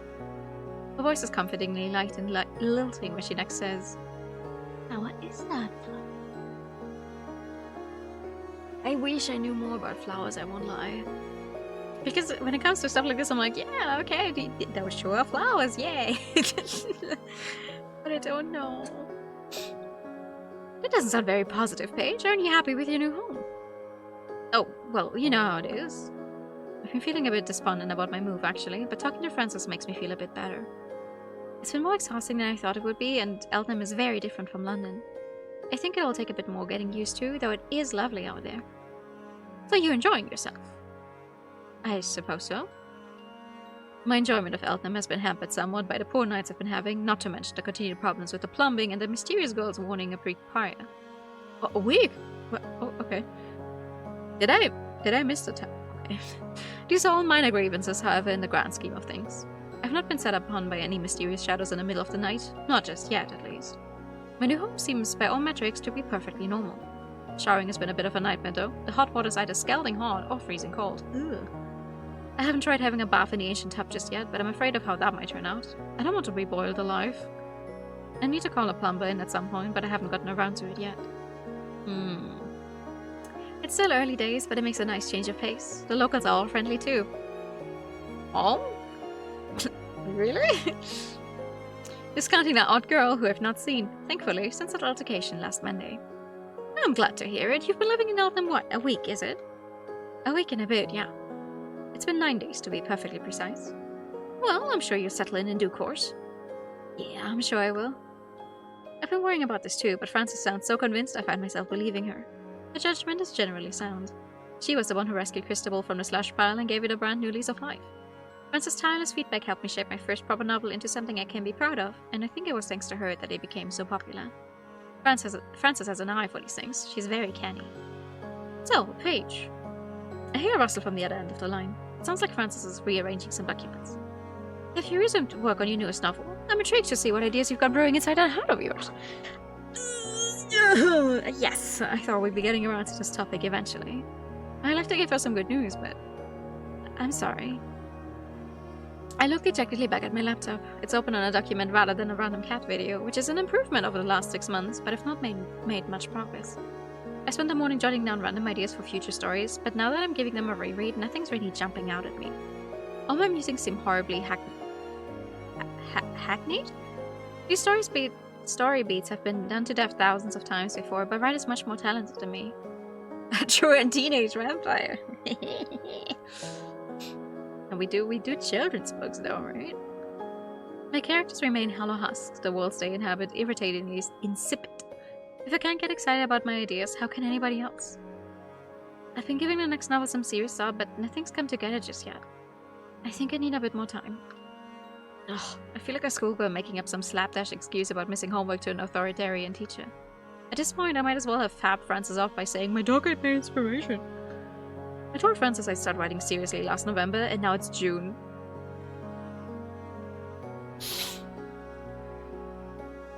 If this game ends somewhere in July, by the way, I'm going to... I don't know. This is what I feel like. I'm not trying to write a novel, but this is what I feel like. Like, oh yeah, I've been trying to do this since... and now it's half a year later. I've fallen so far behind schedule I could give the NHS a run for its money. If Frances were any other literary agent, she'd probably scold me for my inertia, but she doesn't. The scolding I know I deserve doesn't come. Instead she says, "Oh dear, are you still going through a bit of a rough patch?" You could say that. Well, not to worry. All writers go through periods like this. It's important not to force it. The ideas will come in time. Those that are worth jotting down, at least. But I signed a contract to write 3 more books. I've already been paid, but I haven't delivered so much as a single rough manuscript. It'll be alright. I have faith in you, Paige. And I would have suggested you sign a contract if I didn't think you were capable of upholding it. The Crystal books are very special, but I think you have more stories tucked away inside you yet. I hope so. I know so. Don't be too down on yourself. It's not been so very long since you finished work on the 3rd Crystal book. It's been over a year. And you wrote the 3rd Crystal book in under a month. It's a very fast turnaround. I never worry you might burn yourself out. You wrote an entire book in less than a month. Girl, you're crazy. Though, arguably, the script comes from Ibihime. I'm like, yeah, okay. Ibihime, who, in my experience, is most famously known to be writing at least like 10 official novels at the same time. What it feels like. So, yeah, okay. You have faith in me. That's very sweet. Thank you. I'll try. You need to rest and recuperate, just like all of us. You need to get some fresh air and take in the sights. Go on walks, read a lot of good books, watch a lot of good films, and the inspiration will come. I know it's inside you, Paige. You just need to grasp it. Until then, I try to help as best as I can. You know you can always talk to me, dear, no matter how late it is. I'll be sure to get back to you. Yeah, I know. Thanks, Francis. You're a real help. Anytime, dear. Now, are you sitting at your laptop cudgeling your poor very brain? What now? Wait.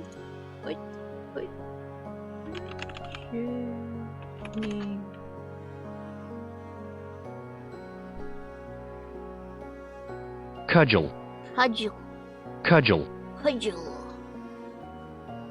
To beat with cudgel. And what the fuck is a cudgel? What's a cudgel? Aha. Okay. Okay. Cudgel. No, I don't think I've read that before, actually. You know, that's how you are. You're a hard worker, which is often a good trait, but it's less so when you don't know what you should be working on.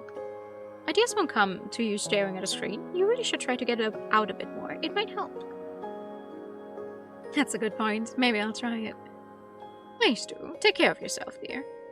I think I've kept you long enough. I'll leave you to it. And remember, I'm just a phone call away. Oh, yeah. I like collecting new words. I exchanged my goodbyes with Frances, then end the call. I feel a bit better after speaking to her, but only a bit. I still can't shake my guilt of having betrayed her expectations.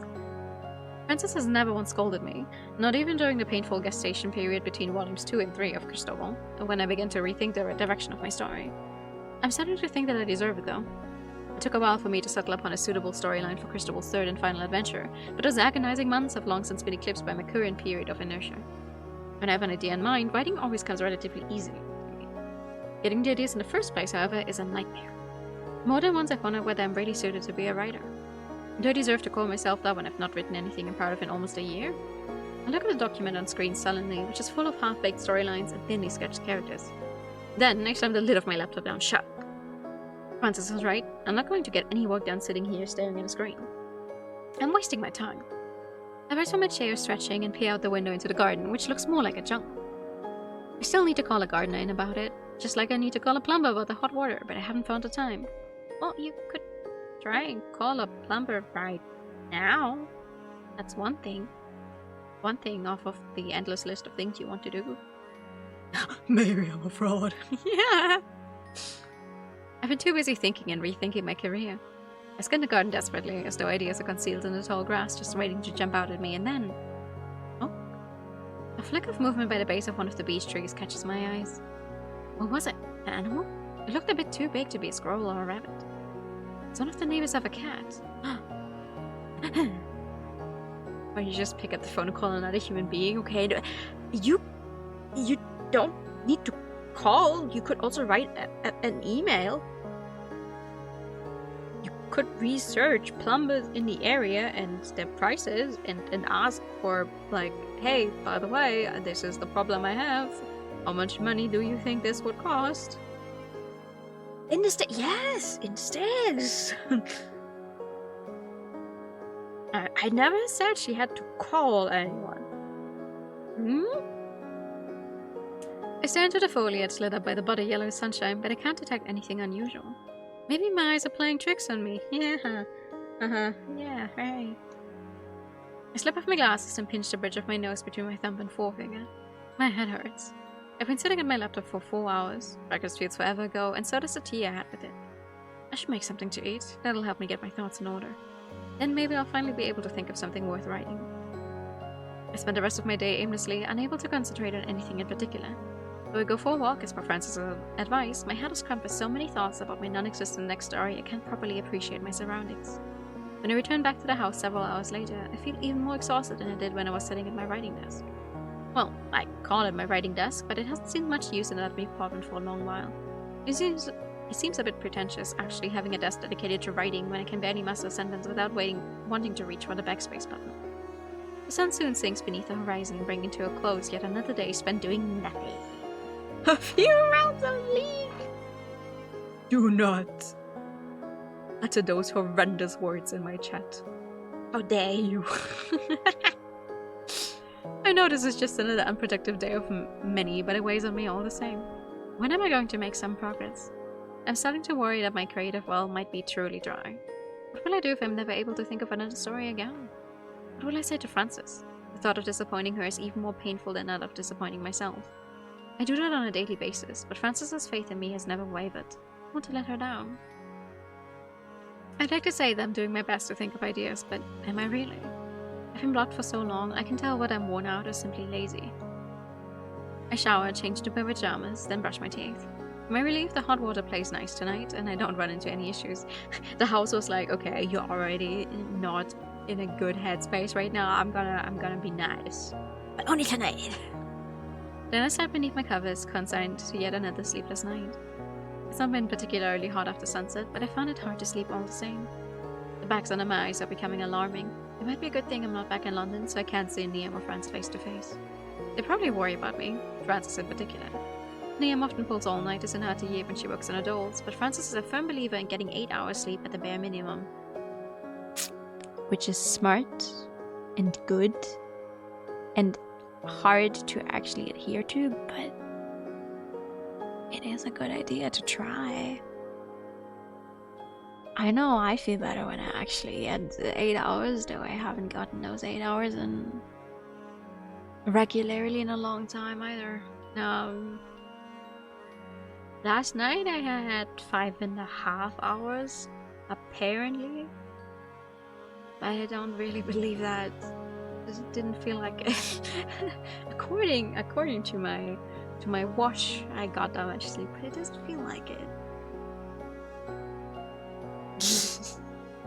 I'm gonna go for a little longer, and then I'll also try to get some sleep so I can at least attempt to get like 6 hours.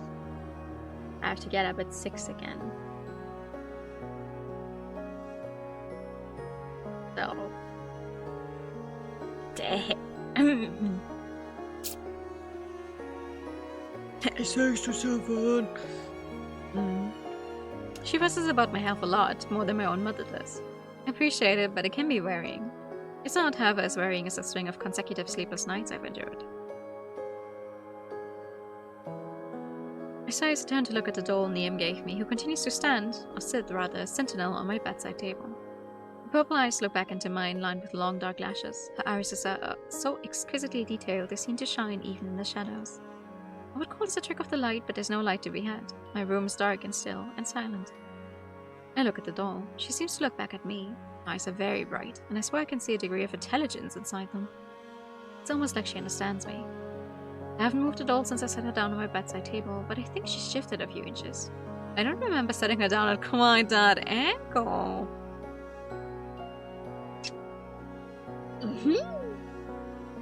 Maybe I pushed her when I slid beneath the covers.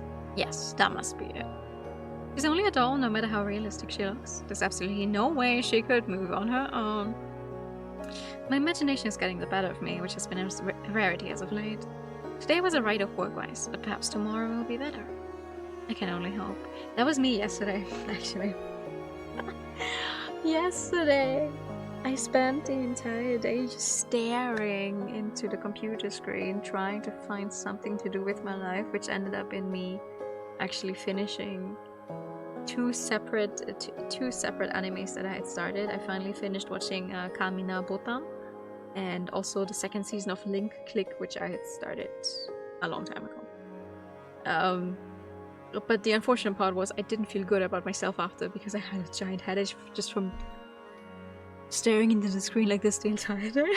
So I was like, tomorrow has to be a better day. Please let tomorrow be a better day.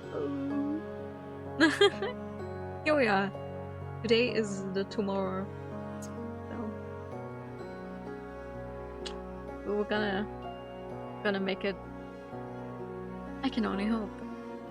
Maybe I'll do better with some company. Do you want to sit with me in my study tomorrow? I direct us at the door on my bedside table, my head tilted.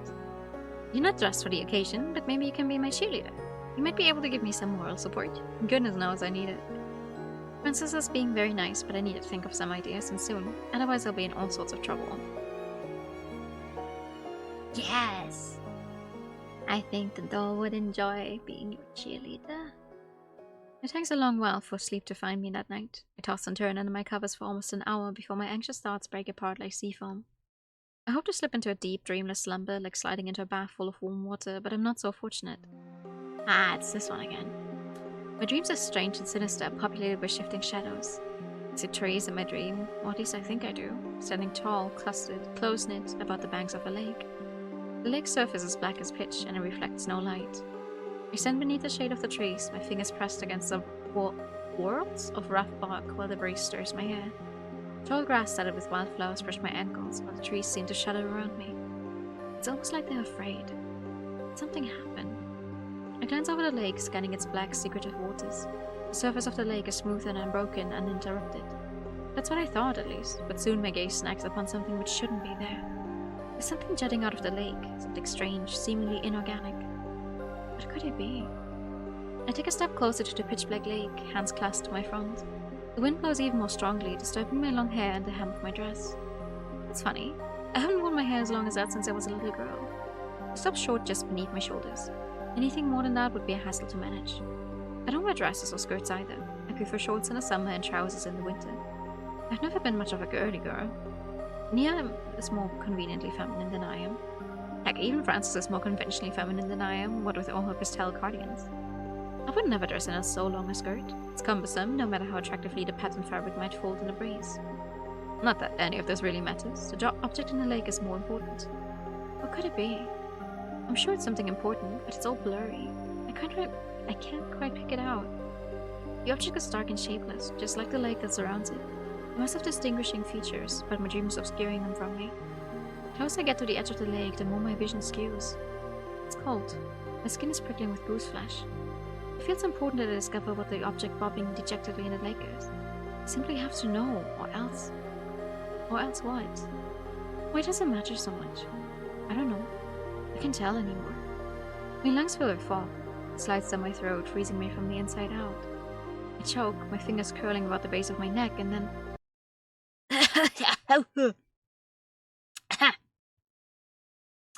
I awake with a start, my fingers to my throat, sputtering a series of coughs which have become sadly commonplace. Almost half of my mornings have started like this lately, with a dry throat and an uneasy feeling lodged in the back of my mind like a peach pit.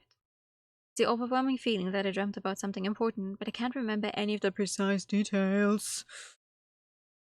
I don't like that. Also, getting closer to a deep, dark lake in your dreams and then waking up with a choking feeling. Oh, that's not good. That's not good. The harder I try to grasp onto it, the more it pulls away. It's even more slippery than an eel. Well, if I can't remember what I dreamt of, it can't have been all that important. That's not true. Don't say that. That's not true. That's what my mother always says. It can be a useful mantra in some circumstances, but it's rather less practical when the thing you've forgotten is, say, your wallet or your house keys or an important impending deadline that simply can't wait. Continue to spat it doubled over. I feel rough. At least I've learned from my past experiences. I now keep a glass of water on my bedside table to soothe my aching throat. You should do that anyway. I do not Sorry, actually, I always have an entire bottle of water next to me at night. Even if I'm the type of person who usually sleeps through the night, like one of the first things I do in the morning is have a drink. A sip of water. One, to take my meds, and also two, to wet my throat, basically. So I don't understand people who are like, oh god, I need to, especially in a house, I need to walk downstairs to the kitchen to get one singular glass. And I'm like, why not keep a bottle next to you? You have a bedside table. I don't get that. Never. It's so many movies. I'm like, why would you want to leave the confines of your warm and comfy bed?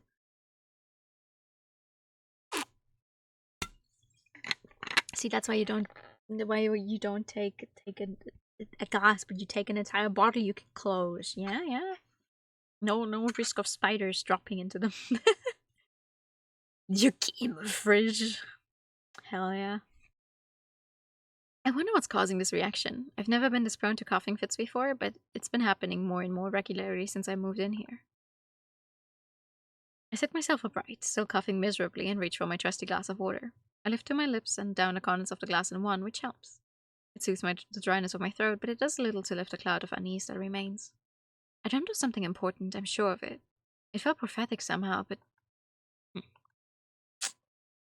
I squeeze my eyes shut, knuckling my lids with my left hand, but the memories remain as elusive as always. Additional pressure doesn't let things safe, making my temples throb. Sighing, I open my eyes and set my empty glass on a bedside table. This task accomplished, I rise, meaning to throw myself into the comforting tedium of my everyday routine, but something makes me pause. There's something not quite right about all this. Something's missing. Could it be? My alarm clock is still sitting where it should be, next to my trusty glass of water, my books on my shelves, my photos on the walls, but... Oh. Now I see what the issue is. The doll that Niam gave me isn't there. Where could she have gone? She might have legs, but it's not like she could have gotten up on them and walked off. The idea is laughable. Yeah, right? I peer over my bedside, my gaze directed downwards, and soon find the object of my search. I feel like her eyes have gotten darker. Is that just me? Is that my imagination? Oh my god. I feel like they were shinier. But maybe that's just me. Niam's doll is lying on the ground, half hidden beneath my bed. Her face is pointed upwards towards the ceiling, and her bobbed black hair is strewn against the rug. Her arms are laid straight beside her, and her ruffled clothes are all rumpled. She must have taken quite a tumble. I retrieve the fallen doll from the ground and glance her over anxiously. My eye for the small details isn't as good as Niam's, and it doesn't help that I'm not wearing my glasses, but she doesn't look hurt at least. That's a relief. Hurt, yeah?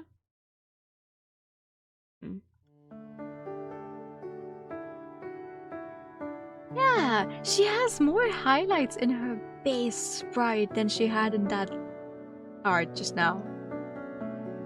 That's why I don't like that. I don't like it. This could be nothing. This could mean nothing, but I don't like it. Thank goodness. I sigh as I run my fingers through the doll's hair. Niam spent a long time on you. It'd be awful if you got damaged. You'd probably forgive me, but I don't know if I would. How did this happen anyway? I murmured softly to the doll, clutching her tight. The doll doesn't reply, of course, but she looks so lifelike I can easily imagine that she's listening to me. She's proven herself to be quite a confidant during the last few days. She's very easy to talk to. Did I bump my bedside table before I went to bed? Could have been it, but surely I would have heard you fall. Anyway, am I? You played this game before. Don't play games with me. I mean, we'll see. But... okay. Maybe I hit you with my arm while I was sleeping. I know I toss and turn sometimes, especially when I've been having bad dreams. Niam used to complain about that back when we still lived together. I afford myself a small smile as I think about the old times, but it soon fades. These times are very, very old indeed. Positively prehistoric. I don't think about the years Niam and I were dating that much anymore, but handling this doll brings it all back to me. It must be because Niam made her.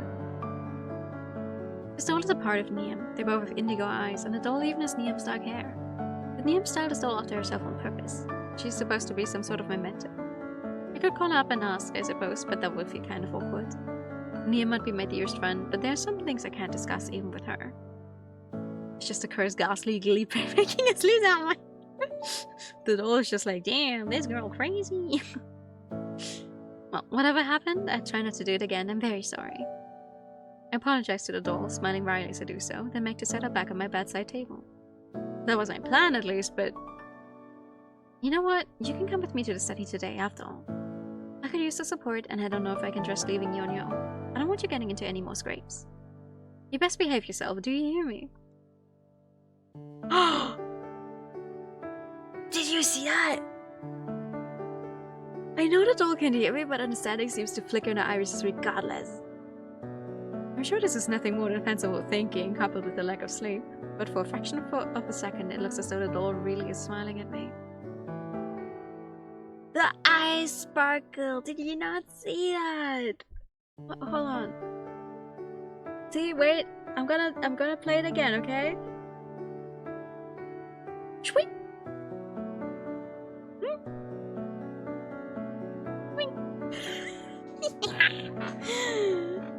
Cute. A baby doll. A baby sling for your doll, yes. Several weeks pass, during which little of note occurs. I wake at irregular hours, often later than I should, and I run through my daily routine as if on autopilot.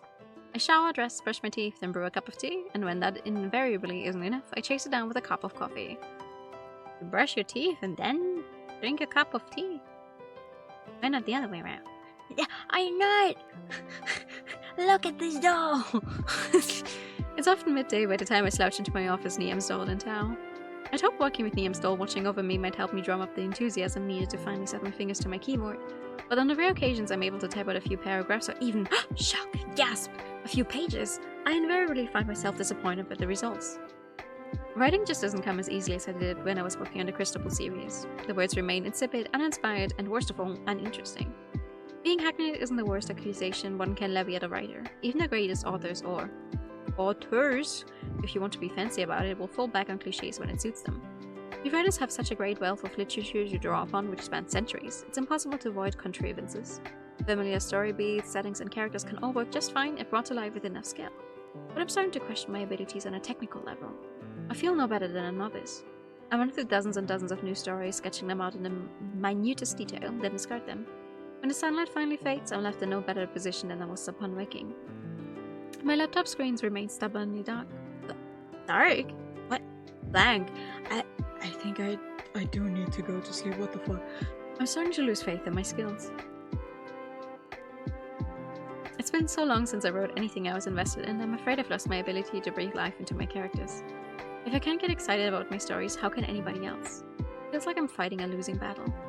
On one such night, once the sun has sunk, I find myself leaning back in my chair, fingers fisting in my hair. The newest stories you say that, but in my life,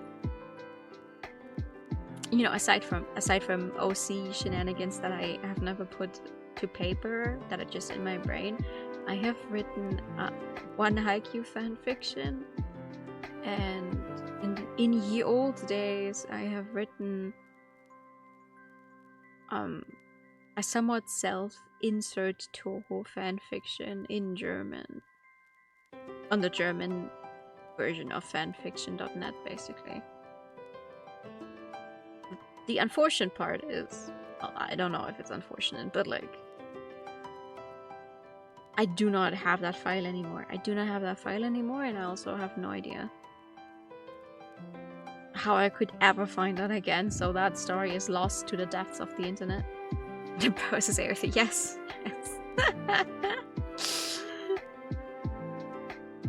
It's not very long. It's not very long.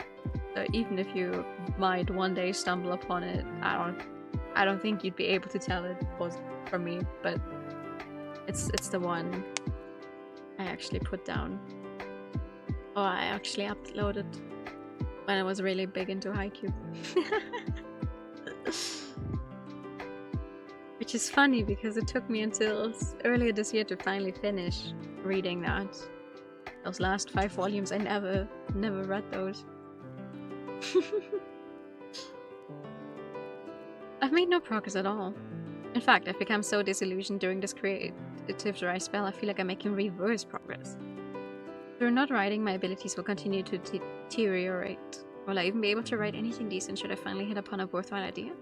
At this point, I can say, what am I going to do now? I glance at Niam's doll, who I left sitting on my desk alongside my laptop. Level with me here. Do you think I'm cut out for this? I look at the doll seriously, my arms folded across my chest. The doll, of course, does nothing. She can't. She isn't sentient. Maybe not yet. I don't know what I'm going to do. Maybe this is it. It's the end. They say everybody has at least one novel in them. I've written 3. I guess I had a pretty good run of it, all things considered. I shouldn't be too down on myself, but... I sighed and kicked at the leg of my writing table. So much for being my trusty companion. I might have written the entirety of the Cristobal trilogy at this old scuffed desk, but it's been doing nothing for me lately. Nah, I saw rubbish in it. I was more motivated last year. I had so much energy, I didn't know what to do with it. It really did feel like I could do anything while I was writing the last Cristobal novel. I don't want to get into it too much, but everything about the timing of me playing this game is hitting me a little too close for comfort right now. Not because I'm trying to be a writer, but with my issues of, you know, being a consistent streamer. Oh, you don't do it for a while? You feel like you're deteriorating? Like, don't do that to me. She's 28. I'm turning 28 in less than a month. Like, okay, it's in summer, June, sometimes. Okay, yeah. Get.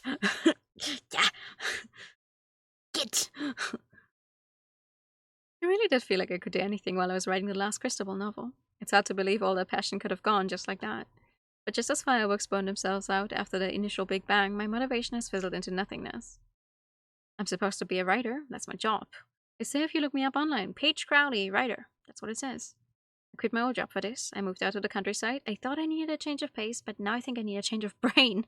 How can I be a writer if I can't write? What am I going to do now?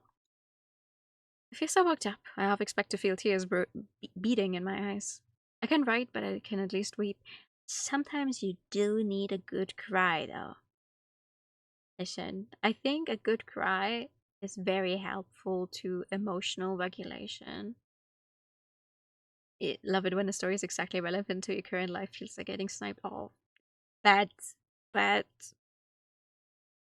hits me even harder than it was expected to be.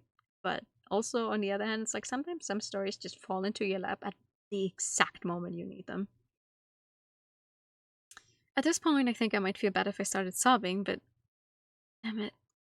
I press the heel of my hand to my eyelids. They feel hot to the touch, but tears don't come. I can't even cry. How much more of a disappointment could I be? Damn it. I give my writing desk another kick. I kick a bit too hard, actually, and it hurts. Oh, great. And now my foot's throbbing. Jeez. I band massaging my right foot with my fingers and glance up at the doll. Maybe it's a good thing you can't talk. If you could, I bet you'd be judging me. Well, don't you worry, I'm judging me too. So worthless. Maybe I really should give up on all this. Become a writer, how could I? I don't have the talent for it. My father was right. I'd be better off in an office finding reports for the rest of my life. Hell. Oh. I straighten up, my right foot still stinging, and glance out the window. It's pitch black outside and the sky is Excuse me? Ooh, I don't like that. I don't like that music.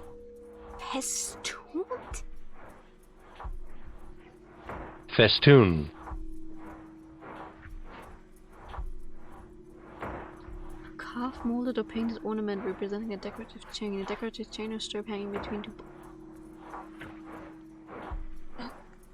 Okay. Festooned. Alright, Merriam-Webster is getting a lot of views tonight. A festoon. Ah. That's a great way, actually, to remember it, maybe. It's pitch black outside and the sky is festooned with stars. I can see my tangled garden, but only vaguely. It's comprised of dark, ominous shapes, all bent trees and shapeless bushes. There's a pretty sizable lake out back, though I don't have a good view of it from my office. There are too many trees in the way. The lake, like the rest of the garden, has seen better days. Its dark green surface is mottled with lily pads and paced with tall, waving weeds. Maybe I'd be better off at another lake. I know I'm being melodramatic, but I feel so despairing right now. The bottom of a lake seems like the perfect habitat for gloomy creatures such as myself. I wouldn't have to worry about anything if I was at the bottom of a lake. The asphyxiating part would be pretty scary, but that would only last a few minutes.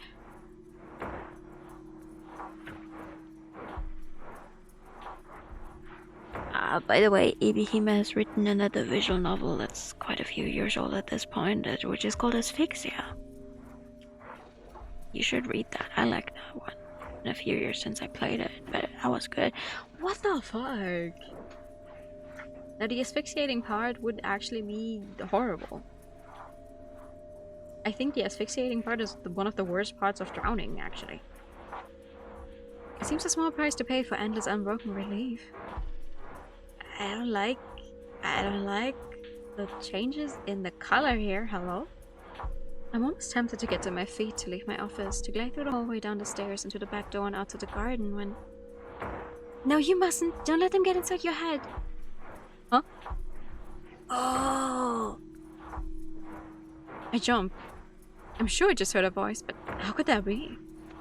I'm alone in my office. There's nobody else here. Or is there? Well, at least you have the light back in your eyes. Ew. Shadows stretched across the floor, blacker than pitch, seem to be writhing. I hear, or at least I think I hear, eerie laughter emanating from among the shadows. Oh. And then all of a sudden, everything goes black. The light shut off without any warning, from my laptop and in my study.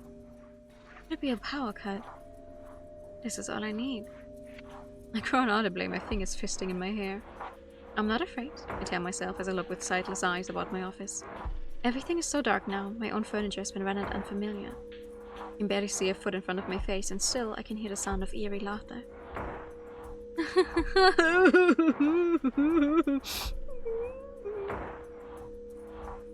But that's all in my head. It isn't real. My imagination is getting the better of me. I stressed myself out during the last few weeks, that's all because of the move. And it doesn't help that Eltnam is so secluded either. It's much quieter out here than London is. It's so unsettlingly silent in my office, I can hear the whisper of the wind as it brushes against my window panes.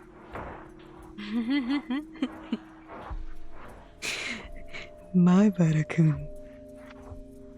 I have air conditioning in my car. Sorry, what? And a disquieting, diabolical laugh of the things that lurk in the shadows. They're creeping closer to me, the mouths pulled back, full of sharp fangs I cannot see. I saw them out in the garden the very first day I moved here, but it was still like them. I told myself I was imagining things, but I don't have that luxury now.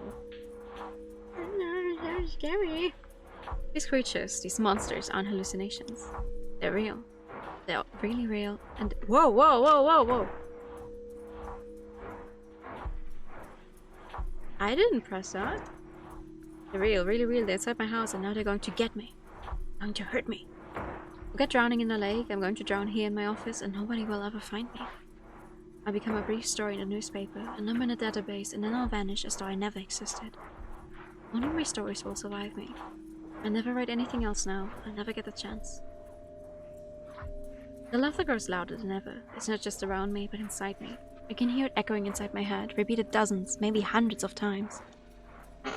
Don't run away. Oh, I don't like that. If you're inside the house, then you're ours too. Can't run away, not now. This house is ours and so is everything inside it. Hi, good evening. Welcome in. There's scary things happening. How are you? You aren't going anywhere. You belong to us. Oh, I don't like this. Yeah, I don't like this. My skin prickles uncomfortably. My heart, meanwhile, feels like it's thumping a mile a minute. I try to rise to my feet, but my legs feel like they've turned to jelly. They won't support my weight, and my right foot is still stinging. My balance skews, my vision distorts, while eerie laughter continues to flood my ears. It's hard to breathe. It really does feel like I'm drowning. I go, You can't escape. No, please. thank you for the hydrator. I staggered and fall. My chin hits the carpet with a dull thud, and an acrid tang fills my mouth, more astringent than the blackest and bitterest of coffee. I must have bit my tongue. That would explain why my mouth tastes of iron. It doesn't hurt though. I'm too anxious to feel any pain. Maybe that's a good thing. Come with us, Paige. Come with us. We'll take you away. We'll take you far away. Oh, no, I shouldn't do that. Sorry. Sorry. Ooh. Oh, that's a great artwork. You know, somebody who wants to. Oh my god.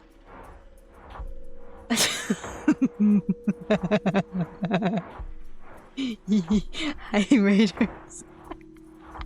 Hi, Raiders. We're in a very spooky section. Welcome. Don't worry, we're not losing it right now.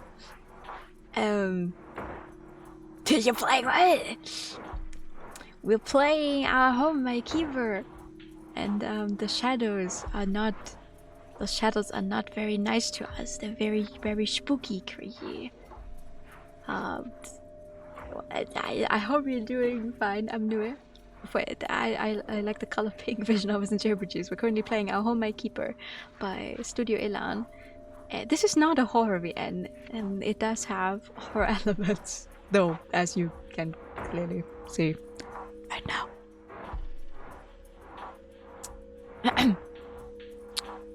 We know somebody who wants to speak to you. He's lonely out in the lake. He's been so very, very lonely for such a long time. They're getting closer and closer. I can feel their breath against my skin, their claws against my cheeks. I still can't see them, but I know they're there. The words a strange schoolgirl delivered to me all those weeks prior, outside my home, returned to me in a blur, like something seen in a dream. The house, it's not good. You shouldn't be living there. Nobody should. It would be for the best if it was torn down. That's what I told my parents, but they didn't listen to me. Nobody does. It's not too late, though. You can still listen to me. If you heed my warning, I might be able to save you. She warned me about the house and the strange creatures that lurk within it, but I didn't listen to her. I thought she was spinning tall tales like bored schoolgirls often do, but now I can see she was right. There's something wrong with this house. There's something very, very wrong with it indeed. I ought to have listened. You had a mortgage to pay.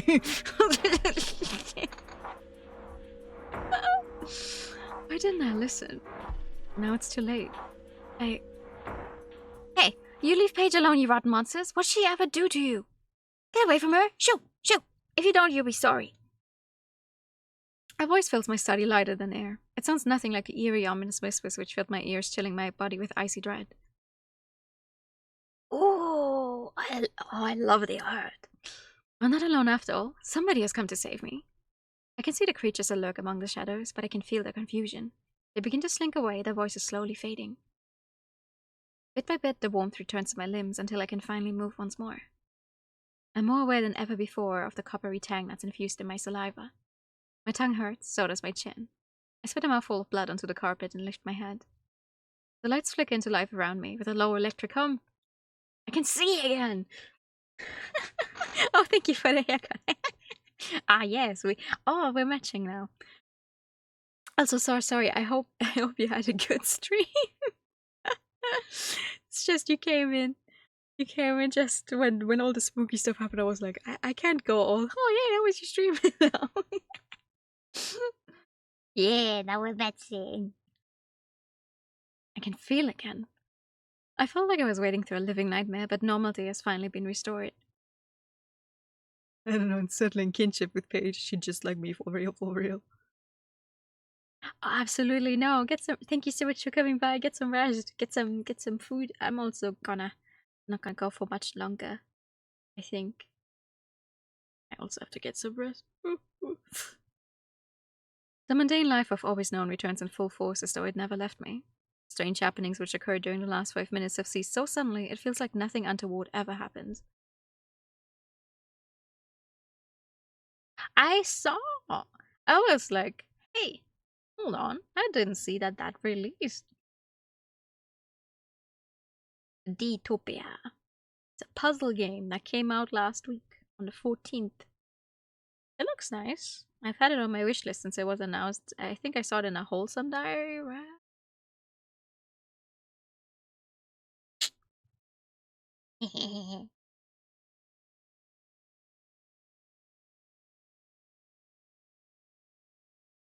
Aesthetic is really cool. Yes. Oh, did you play that one? Or am I misunderstanding? Like Utopia, it's a sneaky dystopia. Yeah.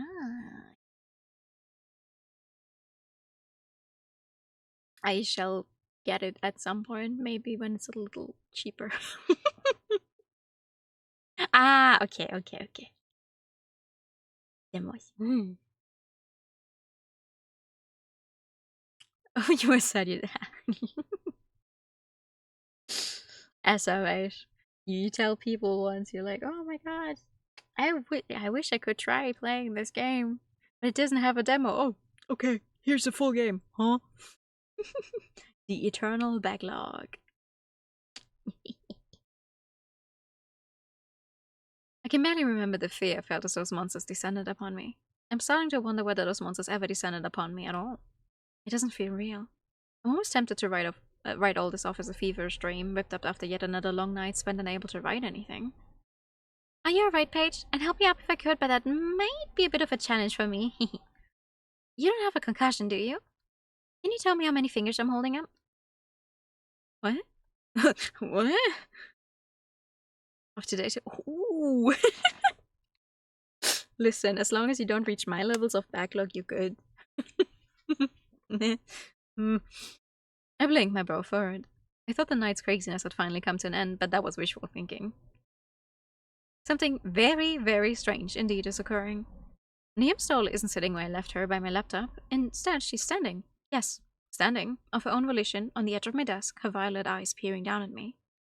She's holding her two small, delicately crafted hands before me, 7 of her neatly sculpted fingers raised. Of course her hands have tiny joints. She's a ball-jointed doll. Oh, excuse me. 100 visual novels. Hey, listen. Listen. They're good games. When she sees my confusion written across my face, she frowns. Can you see how many fingers I'm holding up? There are 7, see? You can still count to 7, can't you? 6. 7.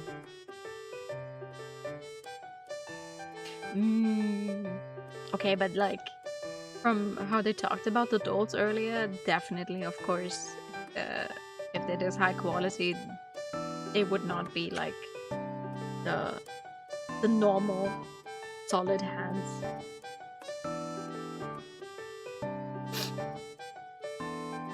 I like that her flower seems a little beaten up. Like, compared to the others we've seen, this one is a little frazzled. Don't tell me those nasty imps scrambled your senses. If they've hurt you, I'll never forgive them. How will you be able to work on your book if you can't count to 7? I don't know if authors need to be able to count, but I think it's a pretty basic life skill. The doll begins to pace back and forth, her arms folded. She looks perturbed over my plight, her brow furrowed. The consternation might be amusing given her teeny tiny stature, were it not for how insane all this is. I'm starting to doubt my own eyes. I'm doubting my own ears. I must have hit my head harder than I thought. There's no way. I sit back on my haunches as a child might, my eyes upturned. Are you really talking? Oh? The doll blinks and she smiles. That's right, I am. Don't worry though, this is how things should be. It is? Yep. I thought you could use a friend to talk to after those nasty imps put you through so much strife. Don't you want to talk about it with me? A trouble shared is a trouble halved. I'm more than happy to listen to you. Oh, but first, the doll holds up both hands again with 7 digits unfurled. How many fingers am I holding up? Can you tell? 7? I mean, she literally just told me she was holding up 7 of them. I might have hit my head, but I'm not an idiot. That's right, well done! So you can count to 7 after all. I was really beginning to worry about you. How do you feel? Does your head hurt? It's a little painful, I guess. Oh wait. My thoughts are so scrambled it takes me a beat to fully register how odd the situation is, but once it finally sinks in... What in the world is going on? Turning around instead of just marrying her sprite. Yes! If she did the 6-7 wash, you might just have to go into the lake after. Huh. So you say that you're a fairy? Oh, a fairy. Yes, that's right. Oh, well, my pin-sized companion glances down in her lap, smiling sheepishly as she does so.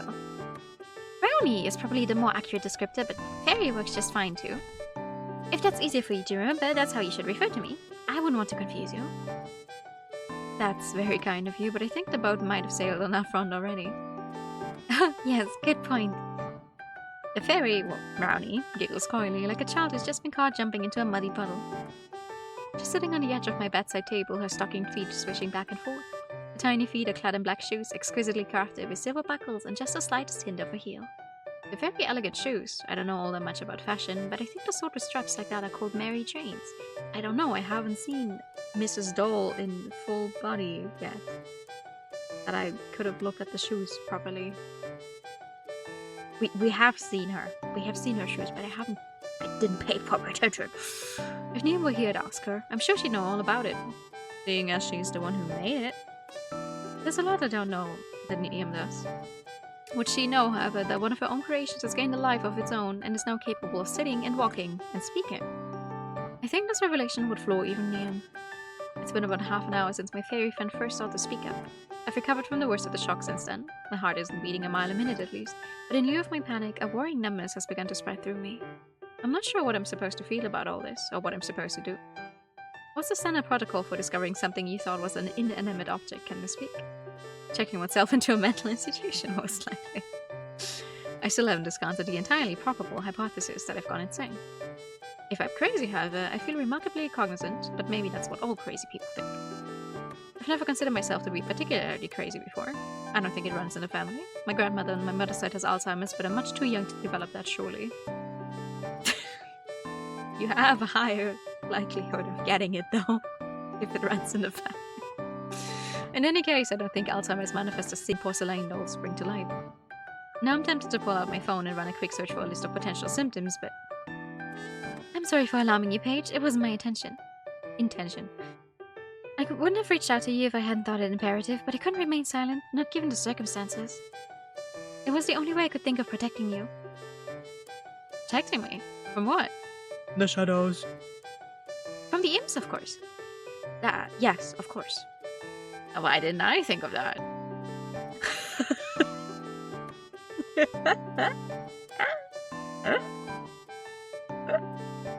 I think she should go to bed now and they have a proper talk tomorrow, because anything Paige is getting told tonight is not gonna stick. The saddest endgame twist is, yeah, we just imagine all of this. This is quite a lot to explain, so I'll give you an abridged version. I don't want you to go to sleep with a headache. Oh, that's very considerate of you. I'll do my best. I might not be a human myself, but I know you're quite a fragile species. I have first-hand experience of that. I've been watching your kind for many years, you see, ever since this house was constructed. You say you're a brownie, yes? Yes, that's right. The doll's answers are quick and fluid as any person's would be. There's a cheery lilt to her tone, despite the strangers which occurred in my office half an hour past, which helps drive the residual unease from me. This whole situation is undoubtedly odd, but my companion's presence is a comfort. Since you're a brownie, that means it's your job to watch over this house, doesn't it? Yes, that's right. I thought I'd have to explain everything around the top, but apparently not. You're a very knowledgeable woman, Paige. Oh, no, I'm not. Not really. I don't know about the things that really matter. My accountant had to explain tax brackets to me about 5 times before it really stuck, to be fair. Taxes are horrible. Horrible. And even then, I still get it mixed up. Tax brackets. Never mind. Teach the doll about tax brackets. As a brownie who's also a doll, she has even less reason to know or care about taxes than I do. Ain't that the truth? She should count herself lucky there. What I'm saying is, I don't know all that much. I might be an adult, but I still feel like I'm groping around in the dark. Literally, given the night's events.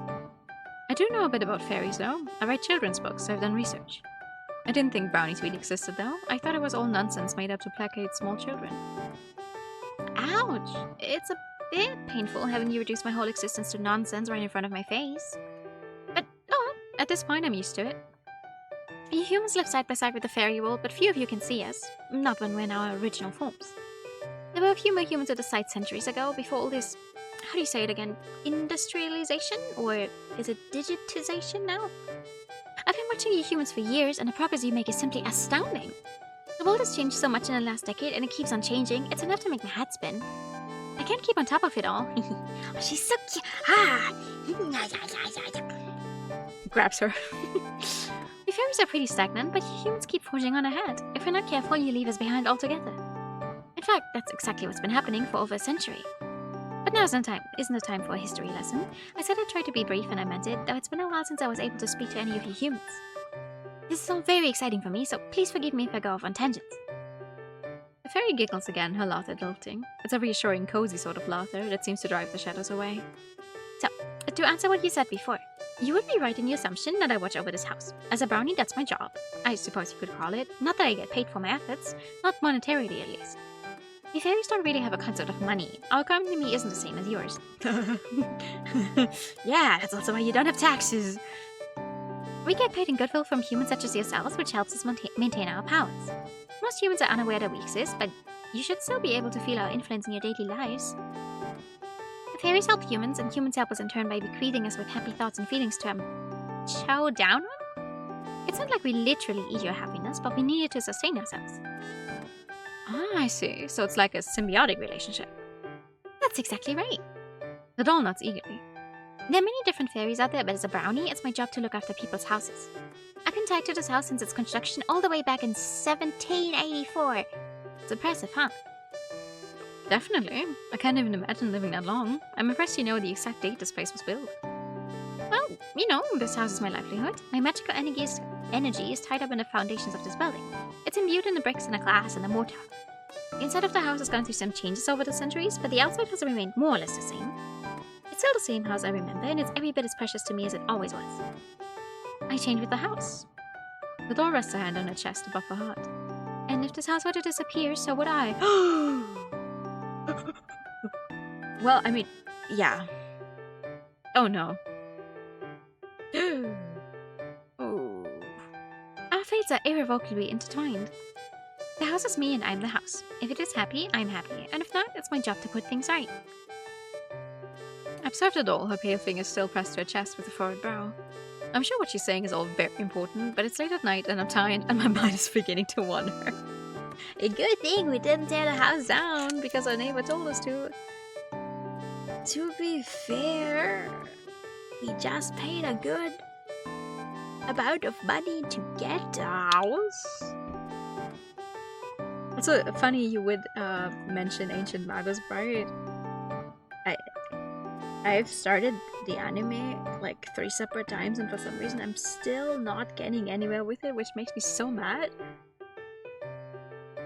Because I really like the story, but I'm not getting anywhere with it.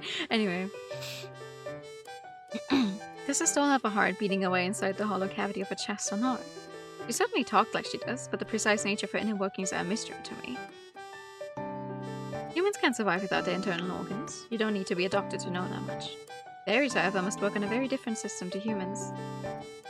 Oh no, it does click with me. I am interested in the story itself, but for some reason, anytime I try, I'm just... Maybe I should just read the manga, you know? That would be faster. I think back to an amateur pantomime production of Peter Pan I saw back when I was a little girl. If you believe in fairies, the actress playing Peter had said, her voice convincingly distressed. Clap your hands! A similar principle must apply in real life. The doll, should I try to think of a proper name for her, said fairies sustained themselves on happy thoughts and feelings. You don't need a stomach to digest thoughts, do you? What about a heart, a brain, lungs, and a liver? If I cut her open, would she... Why is that... Please don't cut her open, hello? If I cut her open, would she bleed? It's an interesting postulation, but not one I'd be willing to check anytime soon. The sight of blood makes me squeamish, and I don't want to take a scalpel to one of Niam's creations. It would feel like a waste. And given the stone is such a sunny disposition, it would make me feel a bit like a blood psychopath to do. Only a bit. I've been watching over this house and its inhabitants since its construction. I'm supposed to keep the peace, but it can be rather tiring. I'm not as powerful as once I was, while the imps are even more numerous. You mentioned the imps before, but you still haven't explained them. Are they related to the creepy giggles I heard back in my office? Yes, they are. They're also behind the rustling in the gardens and the shenanigans with the plumbing. The bad dreams, too. You know about all of that? It's my job to know these things. I've been watching over you since you moved in, Paige. Oh, right. I'm not sure how I should feel about that. Happy, sad, perturbed. Is this fairy seen me cursing in the shower, my back bowed while a spray of scalding water burnt my skull? I hope not. That's so embarrassing to even contemplate. Can you repair my doll? I cut it open to see if it bleeds, and she's like, what the hell? I'm never gifting you anything again. We need to write them down before losing them again. Oh, true. Good point. So these imps, they've been causing problems, you say? That is what they do, yes. It is why they exist. They're agents of chaos born from unhappy memories and lingering resentments, and this house has more than its fair share of them. I tried tirelessly to protect the humans who live within this house's walls, but I haven't always been able to succeed. Humans are awfully good at making yourselves miserable. Yeah, I can't deny that. Some people out there are good at getting on with things all fuck, I know this. How do you say this?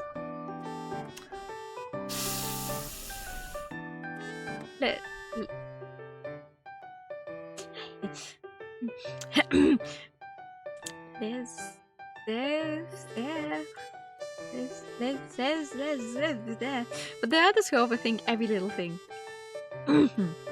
I think I fall into the latter category. I'm always making mountains out of molehills. I'd be an ideal target, in other words, for those so-called imps. Homes tend to birth imps if they've been standing for long enough. Resentment piles up over the years like falling leaves, and the imps feed on it. The numbers swell and expand, and they plot to cause even more misery. That's all they're capable of. They're born from misery, and they beget misery. They aren't intelligent beings like us Fae folk. They can't be reasoned with. They exist solely to torment humans. The house is stuffed full of imps. They've been enjoying themselves a good deal these last few weeks at your expense. They've been playing all sorts of pranks on you. Their mischief has all been mostly harmless so far, but I'm worried things will escalate if I don't do anything about it. If you let the imps frighten you, they'll become bolder, stronger, and even more brazen. They continue to make mischief until they've driven you mad. In some cases, these imps can even drive unsuspecting humans to their deaths. Oh, wow, I see.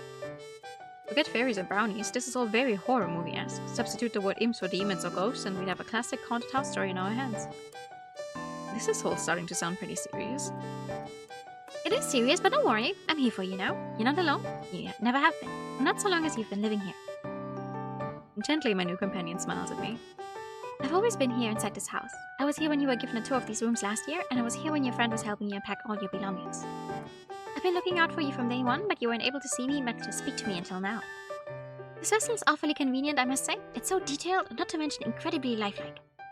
You must thank your friend on my behalf when next you speak to her. This body is perfect. What if we meet a cutie exorcist? Well, but she's Fae folk, though. I'm not sure you're gonna get very far with an exorcist when it comes to Fae beings. I take it that without that doll's body we wouldn't be able to talk. The doll shakes her head. Very few humans can perceive my true form in the modern era, and you're no exception. I tried to reach out to you sooner, but my words are wasted on you. If I wanted to speak to you properly, I knew I had no choice but to inhabit this doll's body. My powers may be a fraction of what they were, but I'm capable of possessing objects so I can interact with humans. But I can't possess any old object, unfortunately. These objects have to bear enough superficial similarities to my real form for the magic to work. Aha! To your real form. Dolls are perfect for it, being bipedal with eyes and noses and mouths, but mass-produced dolls are no good. I can only possess dolls that were made with love. It's what we fairies feast on, after all. Aww. Aww. This doll in particular is well crafted, and she's completely unique. Based on her fingers and all her tiny toes. Toes? What? The doll holds one hand up, her ball-jointed fingers flexing. They're all one of a kind, and they were all made for you. That's what makes this doll such a wonderful vessel.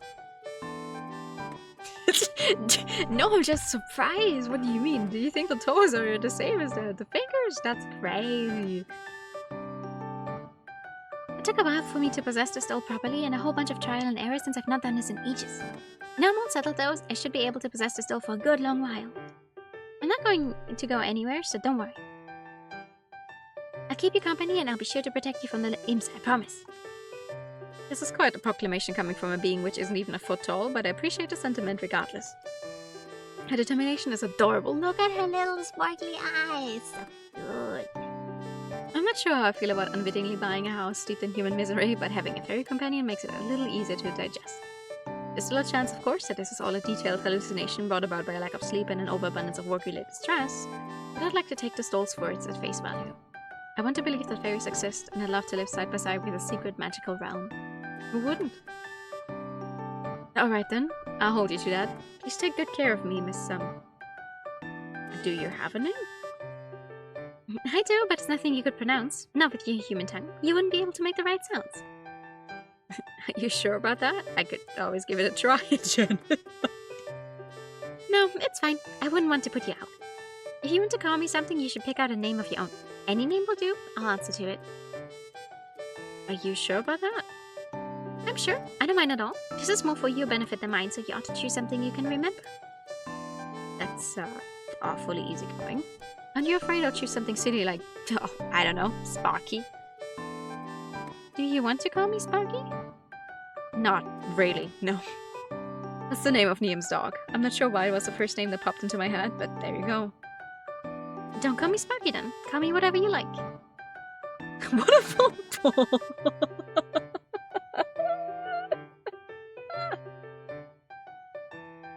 That's fine too. Mom.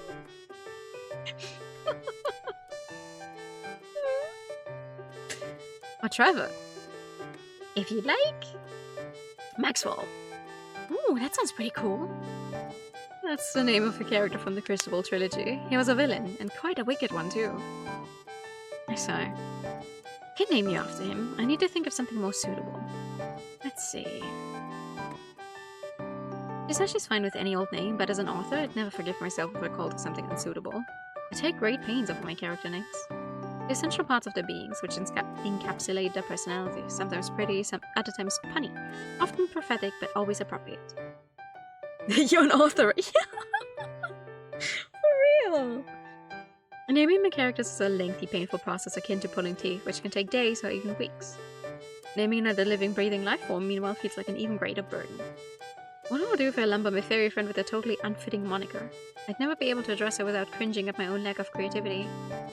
This is pretty tricky, but...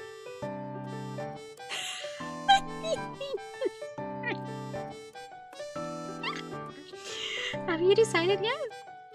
I'm trying to decide, just give me a moment. Surely you have some preference. Penelope! Not really. Are you sure? Totally sure. I'm sure. We fairies don't sweat the small stuff. I was thinking up a whole new name, Small. This is a really big deal. To you, maybe, but to me, not really. I know I won't change, no matter how you choose to address me. Whether I'm Sparky, or Bob, or Trevor, or whatever, that won't change the fact that I'll always be me. It's good to know she's so easygoing, I guess. That should make this easier, but I'm still struggling. I've not been able to think of anything creative during the last few months. My inspiration's at an all-time low. I can't put off naming this doll indefinitely, though, and I definitely can't keep calling her doll or fairy. It'd be akin to calling myself human. Or worse, female. It seems a bit demeaning. My fairy companion is inhabiting the body of an elaborate, exquisite doll, so maybe something Victorian would suit her. Emmeline. Emilia. Evangeline. Eleanor, maybe. What about Faye? That'd be alright. That's... Ooh, that's boring. Is that the name you wish to give me? I think so, maybe. I know it's not very original, but you are a fairy, so I think it fits. And it has to be better than my other top choice, which was Dole. Dolly!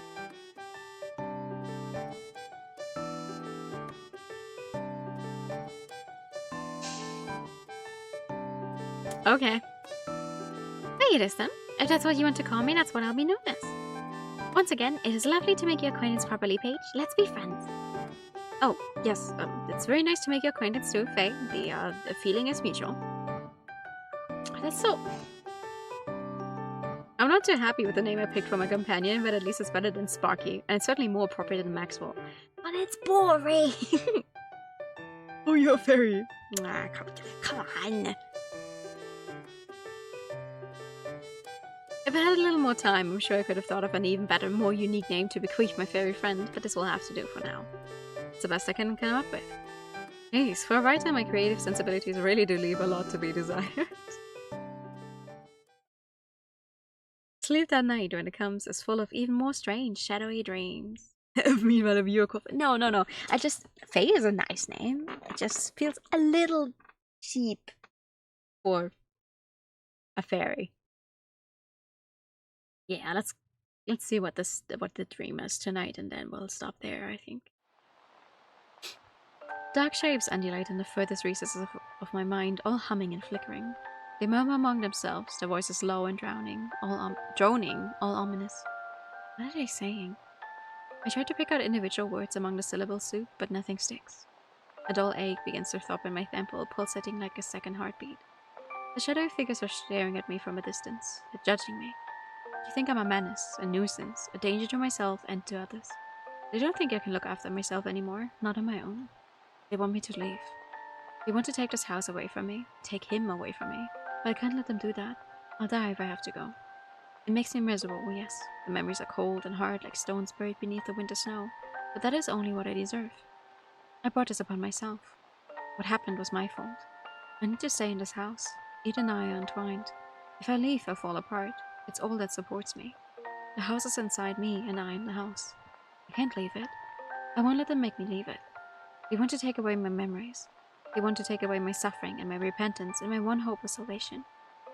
They want to tear me away from the shadows. Perhaps they think this will heal me, but they're wrong. It will kill me instead, more swiftly than the monsters which lurk in the dark ever could. Please let it be over. Please, please, please. Oh. Time to circle back to free naming convention. No. Why would you say that? Paige, are you alright? Wake up! What? Oh, we're still definitely dying. I blink sluggishly, my eyelids leaden. When I glance to my side, I'm greeted by a pair of amethyst eyes fringed with dark lashes. These eyes look like Niam's, but this isn't her. It's a doll brought to life through some strange magic I can't even begin to understand. Hey. That's me. I'm glad you haven't forgotten about me. Are you alright, Paige? You were tossing and turning quite a bit in your sleep, and you were murmuring a lot too. I was? Why not? I couldn't make any of it out, but you sounded distressed. I thought about trying to wake you, but I know that humans need a beauty sleep, well, I was a bit afraid you might knock me onto the floor. I wouldn't want to crack my hat open. Oh, yeah? No, please. Good point. I wouldn't want to crack your hat open either. I'd hate to ruin Niam's hard work. That's one of my concerns, at least, but Annetta has begun to gnaw at me. There's a lot about Faye I don't know, and I guess now is a good time as any to ask some questions. Would it hurt you, Faye, if your doll body was damaged? You look like you could lose a bit of beauty sleep. I could use a lot of beauty sleep. It wouldn't hurt me per se, but it would cause complications. Such as? I can only interact with you by using this doll as a vessel. I think it can sustain a few bumps and bruises, but if it became too badly cracked, I wouldn't be able to keep my soul tethered to it. I'd end up drifting again, and you wouldn't be able to see or speak to me. That would make it very hard for me to keep you company like I said I would. I can't imagine. Faye, would you bleed if I called you? I draw my knees up beneath my chin, two islands emerging from beneath my blankets, and wind my arms about them before I say, were you watching me sleep then? I was, yes. Oh, she's so happy about it. Yes. All night? Of course all night. It's not like there was anything else for me to do, and I wanted to look out for you. You can rely on me, Paige. Faye beams. I might not have done a good job keeping names at bay thus far, but now I have a body, I'm going to go all out. I won't let anything hurt you, I promise. You promised that last night, too. I frown, picking at a loose thread on my duvet. Duvet? Promises seem to come easily to Faye. They spill from my lips like spring water. Water. She's awfully optimistic. Does it come with the territory, being a fairy? I guess she is a being that feeds on positivity. It makes sense that she'd execute it too. So I take it you don't have to sleep. Nope, we fairies aren't like you humans. We don't have to worry about bodily functions. We don't need to eat, sleep, or bathe. It's very convenient. Well, isn't that lucky? It'd be hard going to the bathroom in a doll's body. I wouldn't want Faye falling into the toilet bowl. It's a funny mental image, but trying to fish out would be pretty stressful. I don't want to stick my hand down there either. Sometimes I wish I didn't have to sleep. It's so inconvenient. I could get so much more work done that way. Mood. Not that I've been getting much work done during my waking hours anyway. I think would stop these rotten dreams. Have they been that bad? I can't remember. The dreams feel very vivid when I'm asleep, but when I wake up, they're just... I wave one hand vaguely. Gone. You don't remember anything? I remember feelings, I guess. I only know that they're sad, though. Often when I wake up, I feel cold, but that's it. Now, see, I do like sleeping, but I wish it wasn't something you need to do. Like, you could do it for fun, as a recreational thing, and not something your body needs regularly to keep functioning. Same for having to eat, actually. You know? There's not much to go off of. Do you often have bad dreams, Paige? No, more than anybody else, no. Did you have them before you moved here?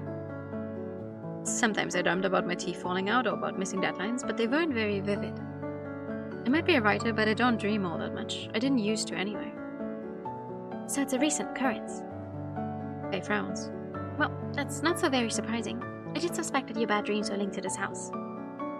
You said last night that it could be the imps doing. I'm sure of it. They feed on people's misery just like the fairies feed on happiness.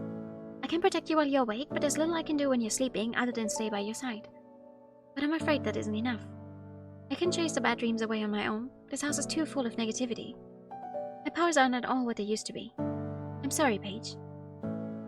Faye sighs. For all my talk, I might be nothing more than a glorified paperweight. Oh no, you're a very pretty paperweight. I wish I could do more for you. It's alright, you're doing plenty just by being here. Are you sure?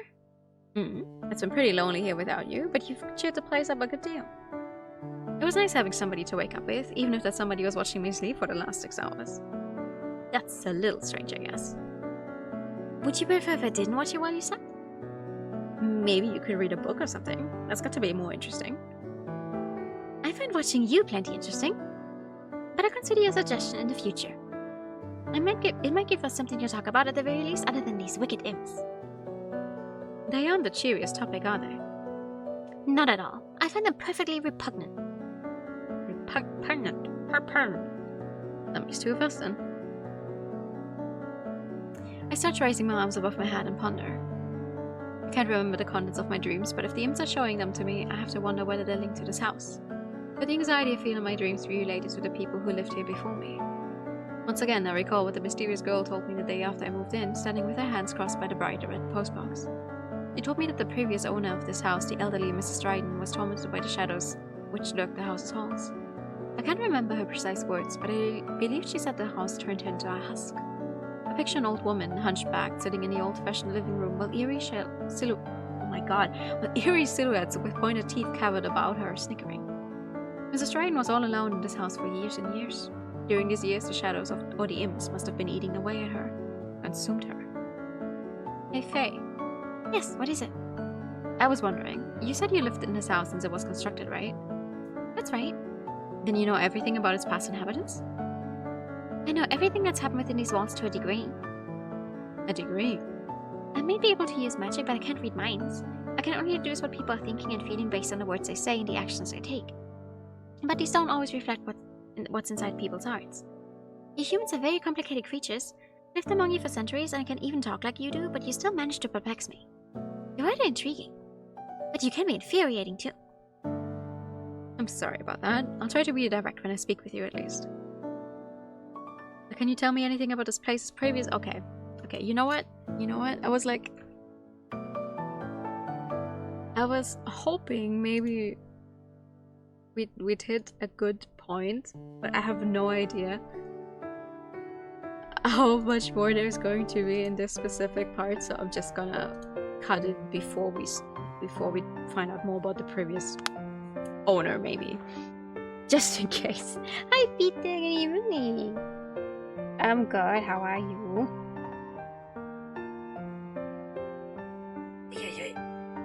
Everything hurts. Everything hurts and I'm tired, but other than that, I'm good.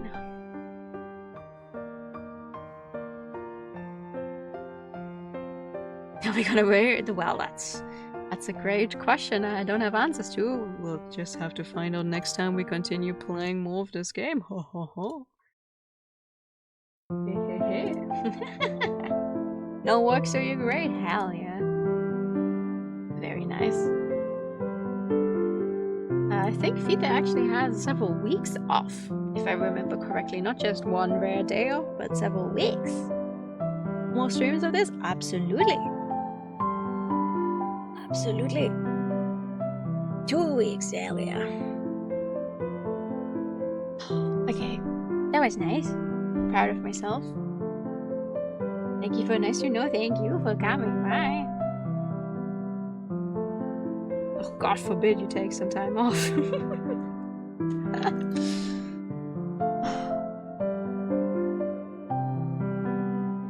Thank you guys for coming. Rare Monday stream.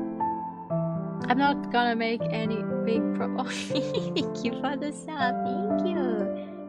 Next stream's ending. Yes, actually, have you look at the time? It's so late for me. I need to get some sleep. I have work tomorrow. Unfortunately. I'm not gonna make any big promises, but I will try. Obviously, we'll continue this game. I'll also try and finish Final Fantasy.